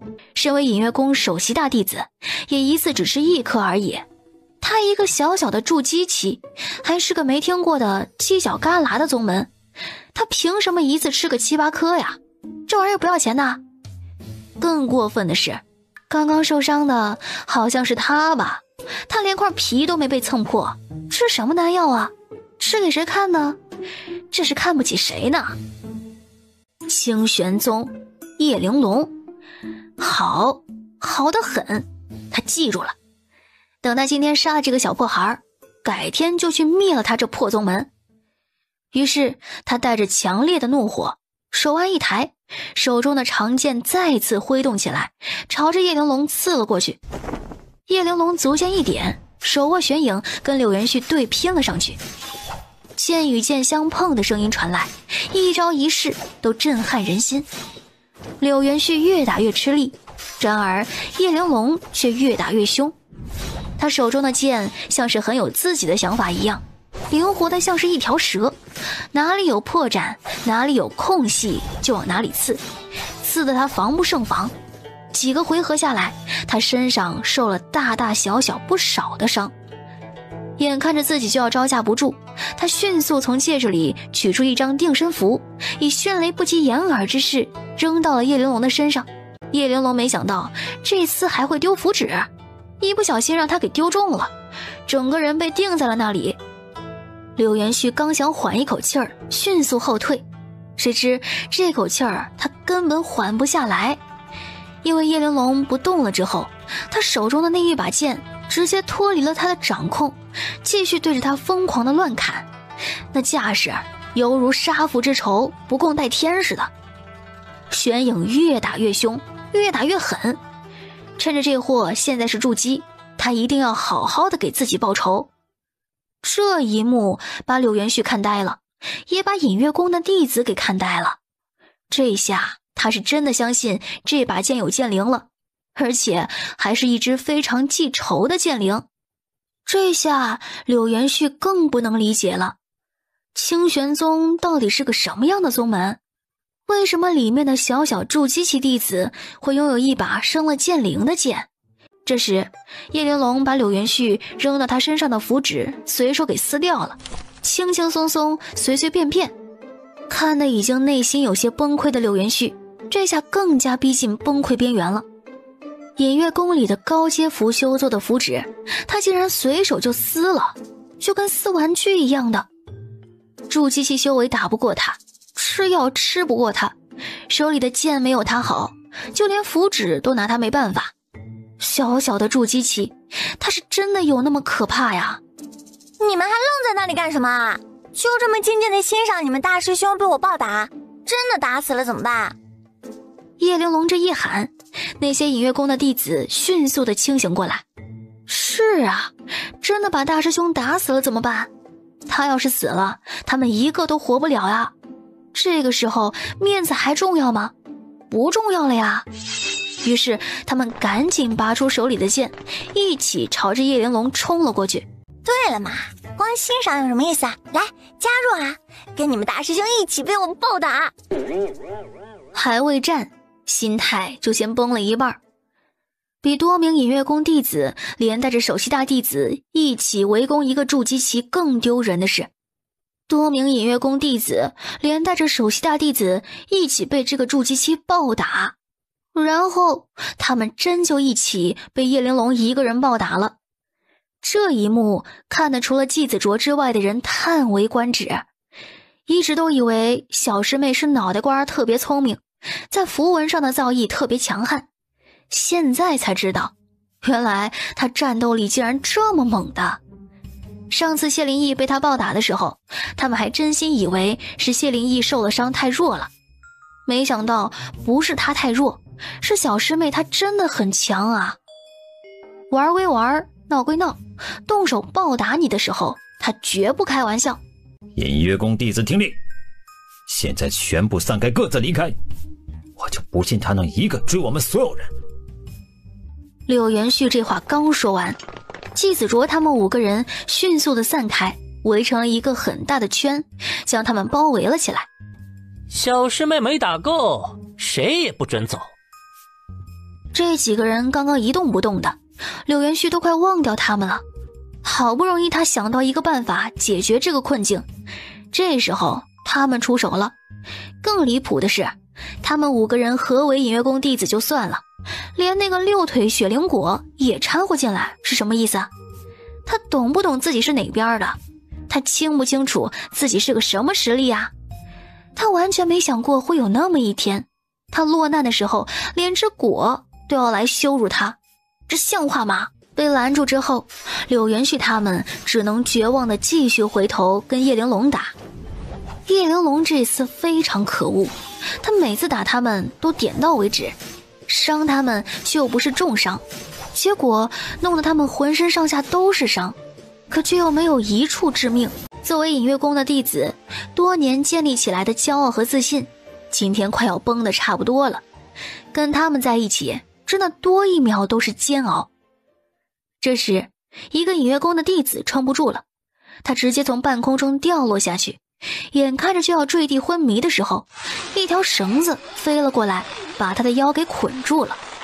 他疑惑地抬起头看向上方，只见叶玲珑将绳子的另外一端丢给了他的师姐。师姐，辛苦你把它捆到那朵红色的花上。好嘞，小师妹，为什么要捆红色的花上呀？因为他们隐月宫的弟子我记不住，所以呢，红橙黄绿青蓝紫，最菜的那个放红色，一会儿就能分得清了。听到这话，那个被捆的弟子差点没一口老血喷出来。还有按颜色进行强弱排序的，这不等同于把人钉在了耻辱柱上吗？早知道他就再坚持一会儿了，想哭。这时整一片花丛忽然强烈的摇晃了起来，像是有什么巨大的东西正往这边过来。只见一只巨大的毛毛虫正穿越花丛，迅速地朝着他们爬过来。他们如今所在的花丛上，一朵花大的可以站8个人，而那只毛毛虫有1朵花那么大，有2朵花那么高，对他们来说就是只巨型毛毛虫。叶玲珑他们也不管隐月宫还剩下2个人没来得及捆好，直接就自己飞起跑开了。他跑的时候，旁边的胖头萝卜慌张地跳到了他的身上，熟门熟路地钻进了叶玲珑的口袋里面，鬼鬼祟祟地躲了起来。喂，胖头，这不是你的地盘吗？这毛毛虫怎么回事？你躲什么啊？我没说这是我的地盘呀，这是他的地盘。你没看那些人都是被关在茧里面的吗？都是他关的呀。可人是你引诱过来的，你俩难道不是一伙的？不是啊。但不是一伙的就不能合作吗？不是一伙的确实也能合作，但合作的前提不是平等吗？他可没在胖头身上看到一点平等和尊重啊。你别这么看着我了，你快跑呀！不跑，难道你想要被他关在茧里面吗？叶玲珑气得狠狠地揪了一把他的绿叶头，揪得他嗷嗷叫。尽管如此，他该跑还是跑。你给我解释清楚，这到底是怎么一回事？我确实是把人引诱进来给他，然后他会把人关进茧里面，然后他会吸干人的灵力，然后把人变成枯叶蝴蝶。然后呢？然后蝴蝶，蝴蝶！胖头萝卜激动地指着天空。叶玲珑回过头，还真的有一只蝴蝶飞了起来。那只蝴蝶的中央是一个干枯的人，他双眼紧闭着，已经没有了气息。快，跟着这些蝴蝶，圣溪之门打开了，我们快进去！胖头萝卜激动不已，小手还扒拉着叶玲珑的手指，6只脚一蹦一蹦的，用得越来越顺了。叶玲珑不怀疑胖头会骗他，毕竟胖头的演技很烂，智商不高，他能把人骗进来给毛毛虫做成茧，已经是果生这辈子的最高成就了。于是叶玲珑头也不回的朝着蝴蝶飞去的方向飞了过去。这时还未被捆住的柳元旭和另外一个弟子看到他们飞走，他们也迅速跟了上去。大师兄，救命啊！那些被叶玲珑捆在花枝上的弟子大喊着，柳元旭却像是没听到一样的只管去追叶玲珑。为了加快速度，他也从戒指里找出了一张加速符，那是他花重金买的，手里只有1张。他贴到自己身上之后，很快追上了叶玲珑。巨型毛毛虫的速度非常的快，他包完一个之后，直接去追柳元旭他们，一眨眼的功夫就追到他们的身后。眼看着柳元旭就要被毛毛虫吐丝给捆住的时候，他从戒指里取出了一根绳子，套住了飞在最后面的花诗晴。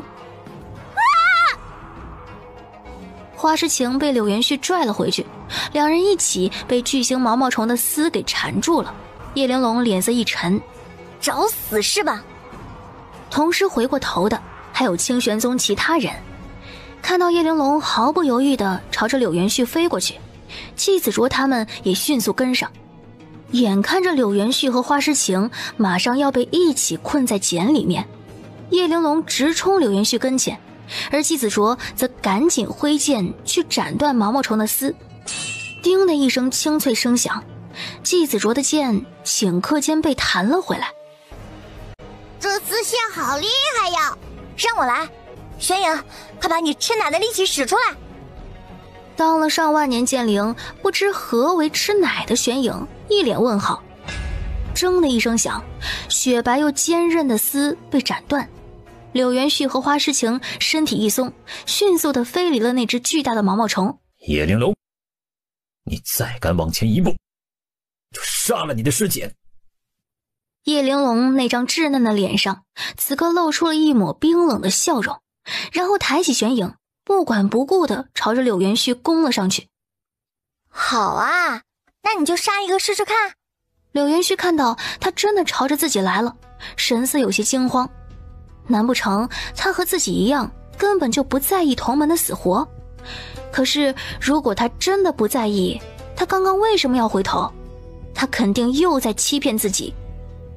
既然如此的话，我就让你后悔。杀啊！用力的割破他的喉咙，斩断他的脑袋，不要手软，你看我会不会后悔？柳元旭被叶玲珑给激怒，真就用力一划手中的剑。既然他不在乎，那就杀给他看。下一秒，喉咙被划破，鲜血飞溅出来，巨大的疼痛瞬间侵袭柳元旭全身。他眼睛一花，迅速地坠落到地上，并且发出了一声痛苦的惨叫。他低下头一看，身前的花诗晴不知何时消失了。他长剑一划，割伤的竟然是自己的脖子。叶玲珑把他身上的符纸一撕，花诗晴又变成了原来的模样。这实力也太差了吧，怎么一剑下去头都没掉呢？隐月宫首席弟子就这啊？柳元旭身子一抖，脖子上流的血更多了。他怎么什么破玩意儿都有啊？这他妈谁能想得到啊？趁着下坠，他迅速从戒指里取出最珍贵的救命灵丹，那可是9品灵丹，能起死回生的。他千辛万苦付出极大代价给自己弄来的时候，万万没想到自己最后把它用来治疗自己抹脖子的伤。你还在那里发什么呆呀？快走啊！9只蝴蝶全部飞进去以后，我们就进不去了。胖头，他吃了丹药活下来了。活下来他也对你没威胁了呀，一会儿就要被毛毛虫捆进茧里面去做肥料了。不行，他动我师姐，我不能忍。叶玲珑说完之后，朝着那朵花上的柳元絮飞了过去。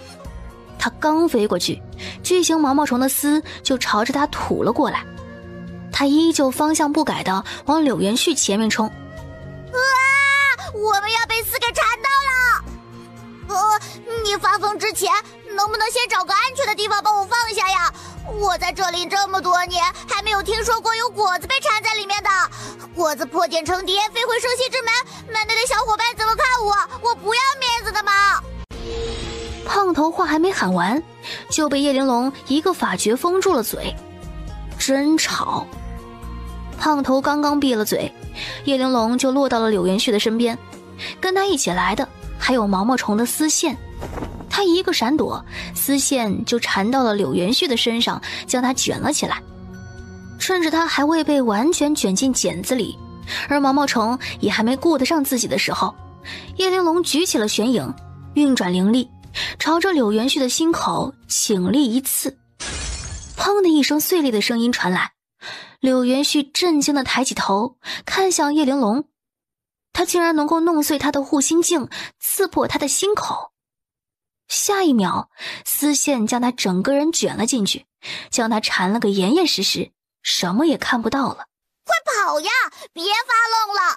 哎呀，柳元絮他死定了，护心镜都破了，喉咙还被割了，人也卷进去了，你还想怎么样啊？难不成你还想把那个茧子给炸了？胖头，关键时刻你挺聪明的啊，我这就去把它给炸了。胖头一愣，然后抬起细小的触须手打了自己几个嘴巴，让他话多瞎出主意。这下好了，只见叶玲珑从戒指里掏出了好几张符纸，放入到他的机关符枪里面，对着柳元絮的那个茧一顿疯狂扫射，突突突，轰轰轰，茧被威力巨大的爆炸符给炸出了一个小小的缺口。就在这时，那只毛毛虫发现自己的茧给炸坏了，赶紧用新的修补上。修完之后，恼羞成怒地冲向叶玲珑。快跑呀！他要发狂了！他发狂会怎么样？叶玲珑话刚问完，忽然整个人瞪大了双眼，紧接着被吓得转身就跑。会很恶心！胖头的话音刚落，一大滩绿色粘液从毛毛虫的嘴巴里喷了出来。都怪你，早叫你跑的！现在好了，我的脑袋……叶玲珑百忙之中抽空看了他的脑袋一眼，然后下意识地喊了声卧槽，肩膀一抖，差点就把胖头扔地上去了。这也太恶心了吧！情急之下，叶玲珑一抬剑，把胖头的脑袋给削了。他再也不是胖头了。叶玲珑他们几个每人贴上了2张加速符，用超快的速度跟在最后一只蝴蝶在生息之门关上的那一瞬间冲了出去。一进去，生的气息瞬间扑面而来，给人一种难以描述且与众不同的感受。大家各自检查一下伤势，我给胖头看看。看什么看？都怪你！要不是你，我会被削了脑袋。我要是不削你脑袋，那些绿叶里边的虫能把你给蛀空了。那也是怪你啊！我早让你走你不走，非要去偷人家一剑，偷完不行，还用符纸去炸人家，你怎么能这么坏呢？胖头，这好像是你出的主意吧？我也就随口一说。能说证明是想过，首先心就坏了。没想到原来你也不是什么好果子啊！你才不是好果子！我压根就不是果子。胖头捂着脑袋，哭得更凶了。他打不过，逃不掉，现在还吵不赢。他不想跟叶玲珑待在一块儿了。好了，别哭了，我给你修复一下。这还能修？怎么不能修复了？我都能让你多长几条腿，消掉的脑袋它也能长回来啊！那你还不赶紧的？1刻钟之后，一道更加凄厉的哭声响彻了整片林子。你是故意的吧？让你给我修个脑袋，没让你给我修个屁股呀！从来没见过哪个果子脑袋上挂个屁股的。怎么是屁股了？不就是手一抖没修平，凸了2块吗？2块肉凸出来，不就是屁股吗？小师妹，你这手工活是有点差，是吧？你师姐都不帮你了。干什么啊？我给你修都不错了，不乐意你重新削掉。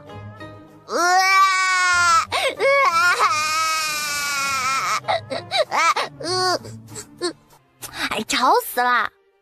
小师妹，要么我来把它多余的地方给修掉，修平之后，你再用大重生术让它那一块皮重新长上去。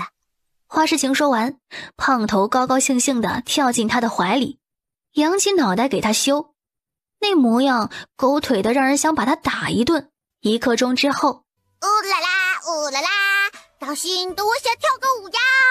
被修好的胖头，那肥硕的身体正准备翩翩起舞，然后6条腿儿不听使唤地扭在了一块儿，然后整个果子摔了一跤，把刚修好的皮又给蹭破了一块，然后他坐在地上又大哭了起来。再哭我就真的炖了你！我的腿，你还没把我的腿给弄回去？行，给你弄。叶玲珑把胖头抓了过来，放在了一个小树桩上，拿出了一把小刀，往他的身下准备割。等下，你不会割错吧？不会，新腿和旧腿我认的。不行，我不相信你，我要检查一下。胖头坐直了身体，看到了叶玲珑的荧光包裹的3条腿，然后他当即指着另外3条嚷嚷道：我就说你弄错了吧，这3条才是。这3条腿有1条开叉了，另外2条都用得起剪子了。你跟我说这3条是新的腿，让我给你去掉？是啊，你的大重生术不太行，造出来的新腿不如原来的好，不够白嫩，也不够崭新嘛。你再说一遍。你的大重生术太厉害了，我喜欢你给我造的新腿，没有磨损也不分叉，用起来和旧腿差不多，所以我才会分不清楚。我要你的新腿啦，帮我把旧腿给割了吧。这就对了嘛。叶玲珑拿起小刀，刷刷刷的把胖头的旧腿给削掉了，又给他把空缺的位置补上了皮。七师兄，怎么了？你为什么打不过柳元旭啊？他是元婴，我才惊呆，我怎么跟他打？越阶打，我上次不也是打败了谢灵义？那能力一样吗？谢灵义他就是个废物啊！说到底还是你不够强。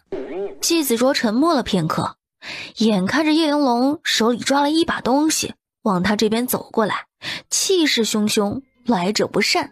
小师妹，你听我解释啊！不必解释了。下一秒，叶玲珑把手放到了季子卓的大腿上，用力一拧。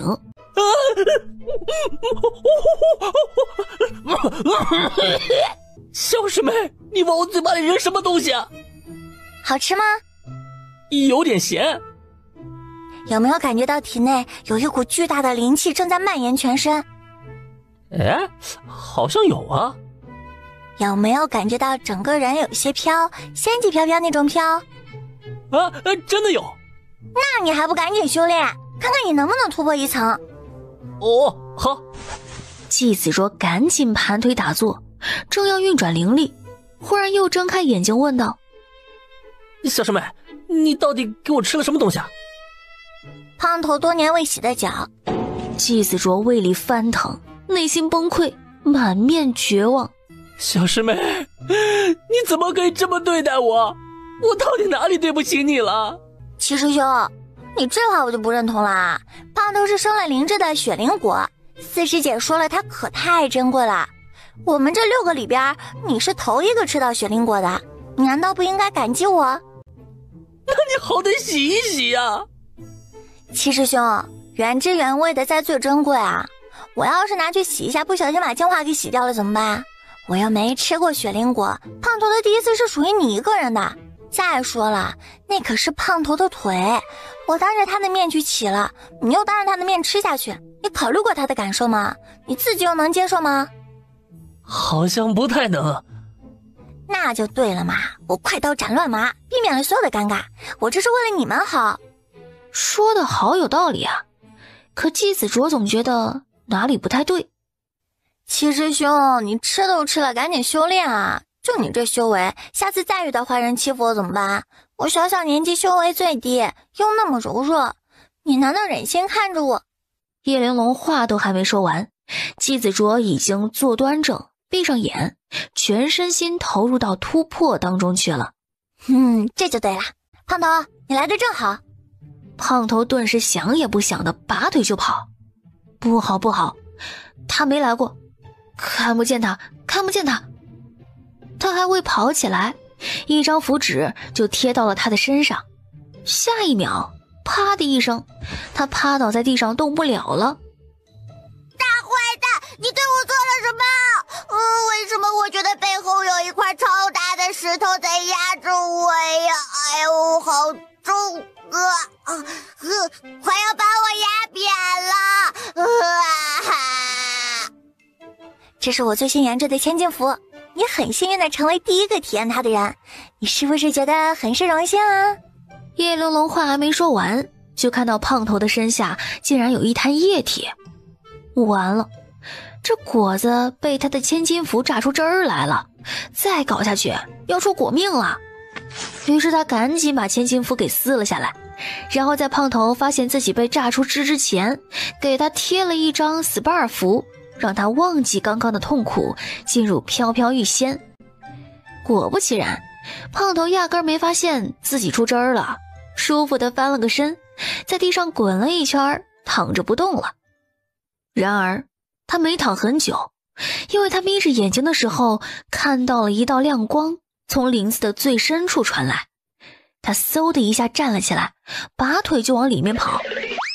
叶玲珑一看胖头逃跑了，他赶紧随手就甩了一张符贴在他的背后。胖头，我同意你跑了吗？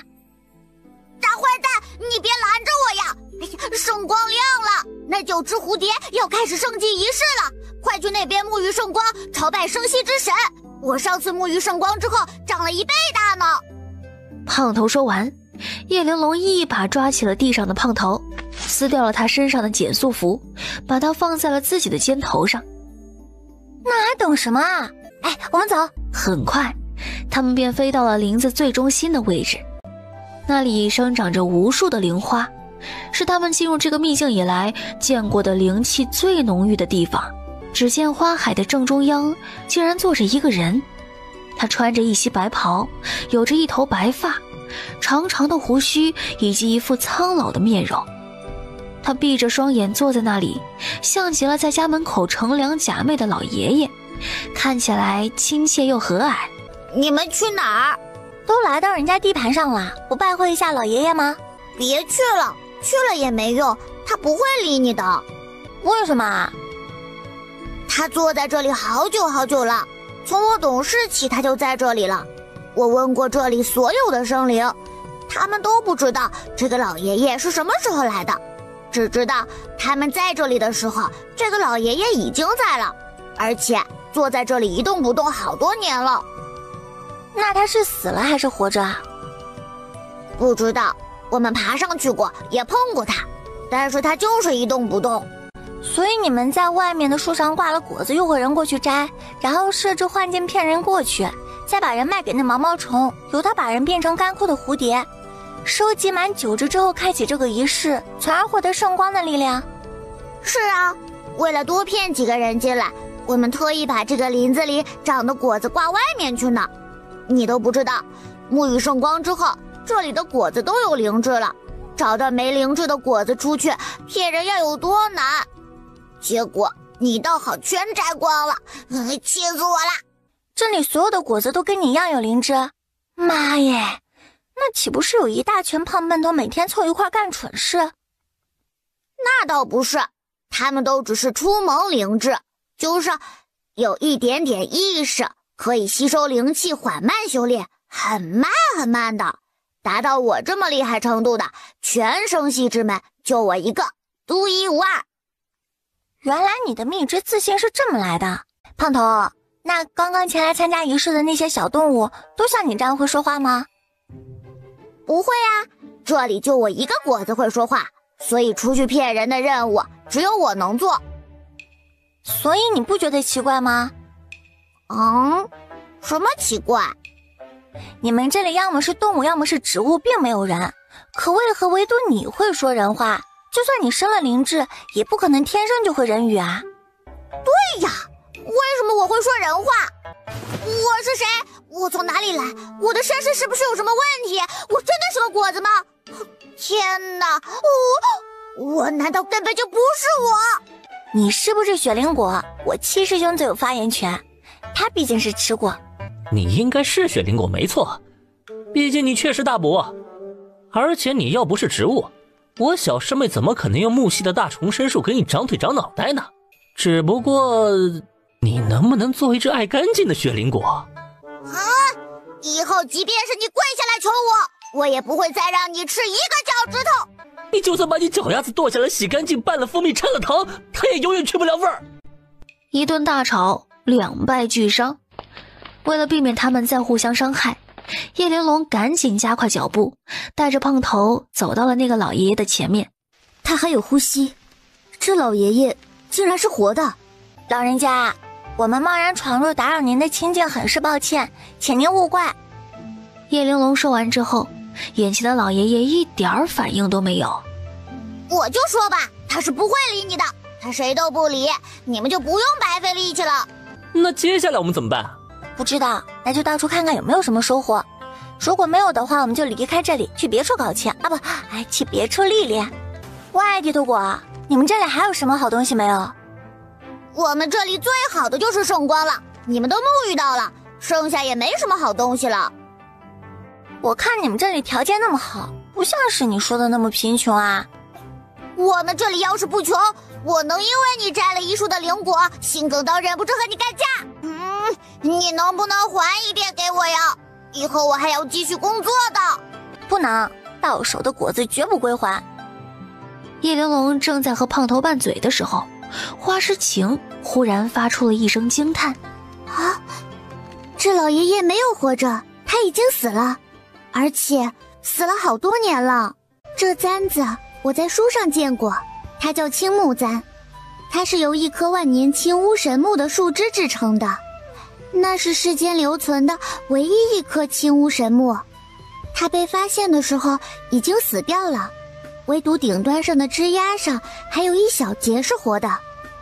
发现它的人把它摘下后制成了一根青木簪子，这根青木簪子成为了下修仙界唯一一个拥有神力的灵器，它的主人便是闻名修仙界的木系大能毕清博。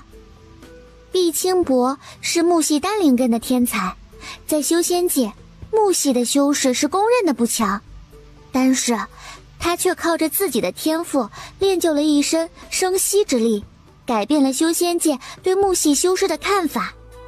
大家这才知道，若是能修炼到极致，木系也可以强大到抚养众生。毕清博前辈的大名在修仙界无人不知，无人不晓，那一支青木簪更是举世无双的至宝。传闻毕清博前辈的生息之力可以活死人肉白骨，可以养育一方生灵，他所到之处必然是一片生机盎然。他是人人敬仰的前辈，也是我们木系修士心中的那座最高峰。在人人依靠修为永葆青春延长寿命的修仙界，他却特立独行地放任自己的容颜顺其自然地老去，导致他一直以来都是以和蔼的老爷爷的形象出现在大众的视野之中。所以眼前的人应该是毕清博前辈了。毕清博前辈在10多年前不知所踪，此后再也没人见过他。传闻他已经不在人世。四师姐，那你是怎么判断他已经死了呢？小师妹，我说这是我的直觉，你相信我吗？他虽然还有呼吸，但是他的呼吸并不正常，缓慢的，不像他的呼吸，反而是这一片生机勃勃的地方的一吸一呼，总感觉那就像是他把自己的生命贡献给这片大地，供养着大地上的一切生灵。对，小师妹，你说的和我想的一样。可是他为什么要这么做呢？叶玲珑疑惑不已。原著里没有这一部分的描述，因为叶荣月根本就没到过这个地方。他这会儿应该是在秘境里跟司玉晨重逢了，两人正甜甜蜜蜜谈恋爱呢。再往后就是他们一起发现了秘境的出口，大家就一块出去了。不知道，我总感觉他这么做一定有不得已的原因，毕竟毕清博前辈是一个很了不起的人呢。罢了，我们既然不知道其内情，就不要破坏他老人家的心血，也就别打扰他的清静了。我们去别处逛逛，没有其他收获就出去吧。我同意。胖头，你都喊人家生息之神了，还跳人家头上，你有没有点尊敬？赶紧给我下来！我不下，不下来我就拿你炖汤。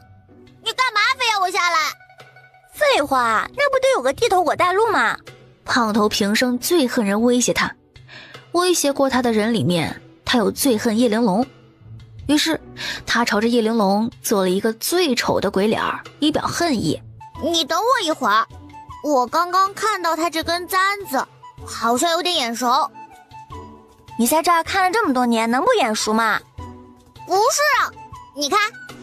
只见胖头坐在毕清博的脑袋上，挪了一下他的青木簪，露出了簪子下面的部分。只见上面竟然开了一朵小小的雪白的花。你们看，这朵花和我脑袋上新开的这一朵花是不是一模一样啊？这2朵花还真就一模一样，而且还都是新开的。看到叶玲珑他们几个瞪大了双眼，震惊的人都要傻掉的模样，胖头非常得意。忽然他瞥见青木簪上的小花正在发光，于是他好奇地抬了个头，发现自己头顶上的小花竟然也在发光，而且它们不仅发光，中间还连了一条光线。胖头被吓得头顶上的绿叶瞬间开叉，他赶紧往叶玲珑的方向跳过去。然而他还没跳到叶玲珑的身上，整个果子就被头顶上的巨大吸力给吸走了。救我！救我！我再也不乱碰了！叶玲珑眼疾手快地抓住了胖头的脚，他本以为能把胖头带回来，谁知就连他自己也被吸进去了。叶玲珑，你不要放手啊！就算死，我们也要死在一起。本来还抓得死死的叶玲珑，这会儿忍不住松开了根手指。眼看着叶玲珑也跟着被吸了进去，他身后的师兄师姐们一个抓着一个，想把他们拽回来，没想到一大串人全都给吸进去了。吸进去之后，他们像是坠落到了一个无尽的黑暗深渊里一样，一直往下坠。不知坠了多久，终于落了地，空间里一点光线都没有，他们谁也看不见谁。报个数，1。很快他听到了其他人的报数，2、3、4、5、6，6个人全都齐了。一起，还有我在这里，我也是你们的一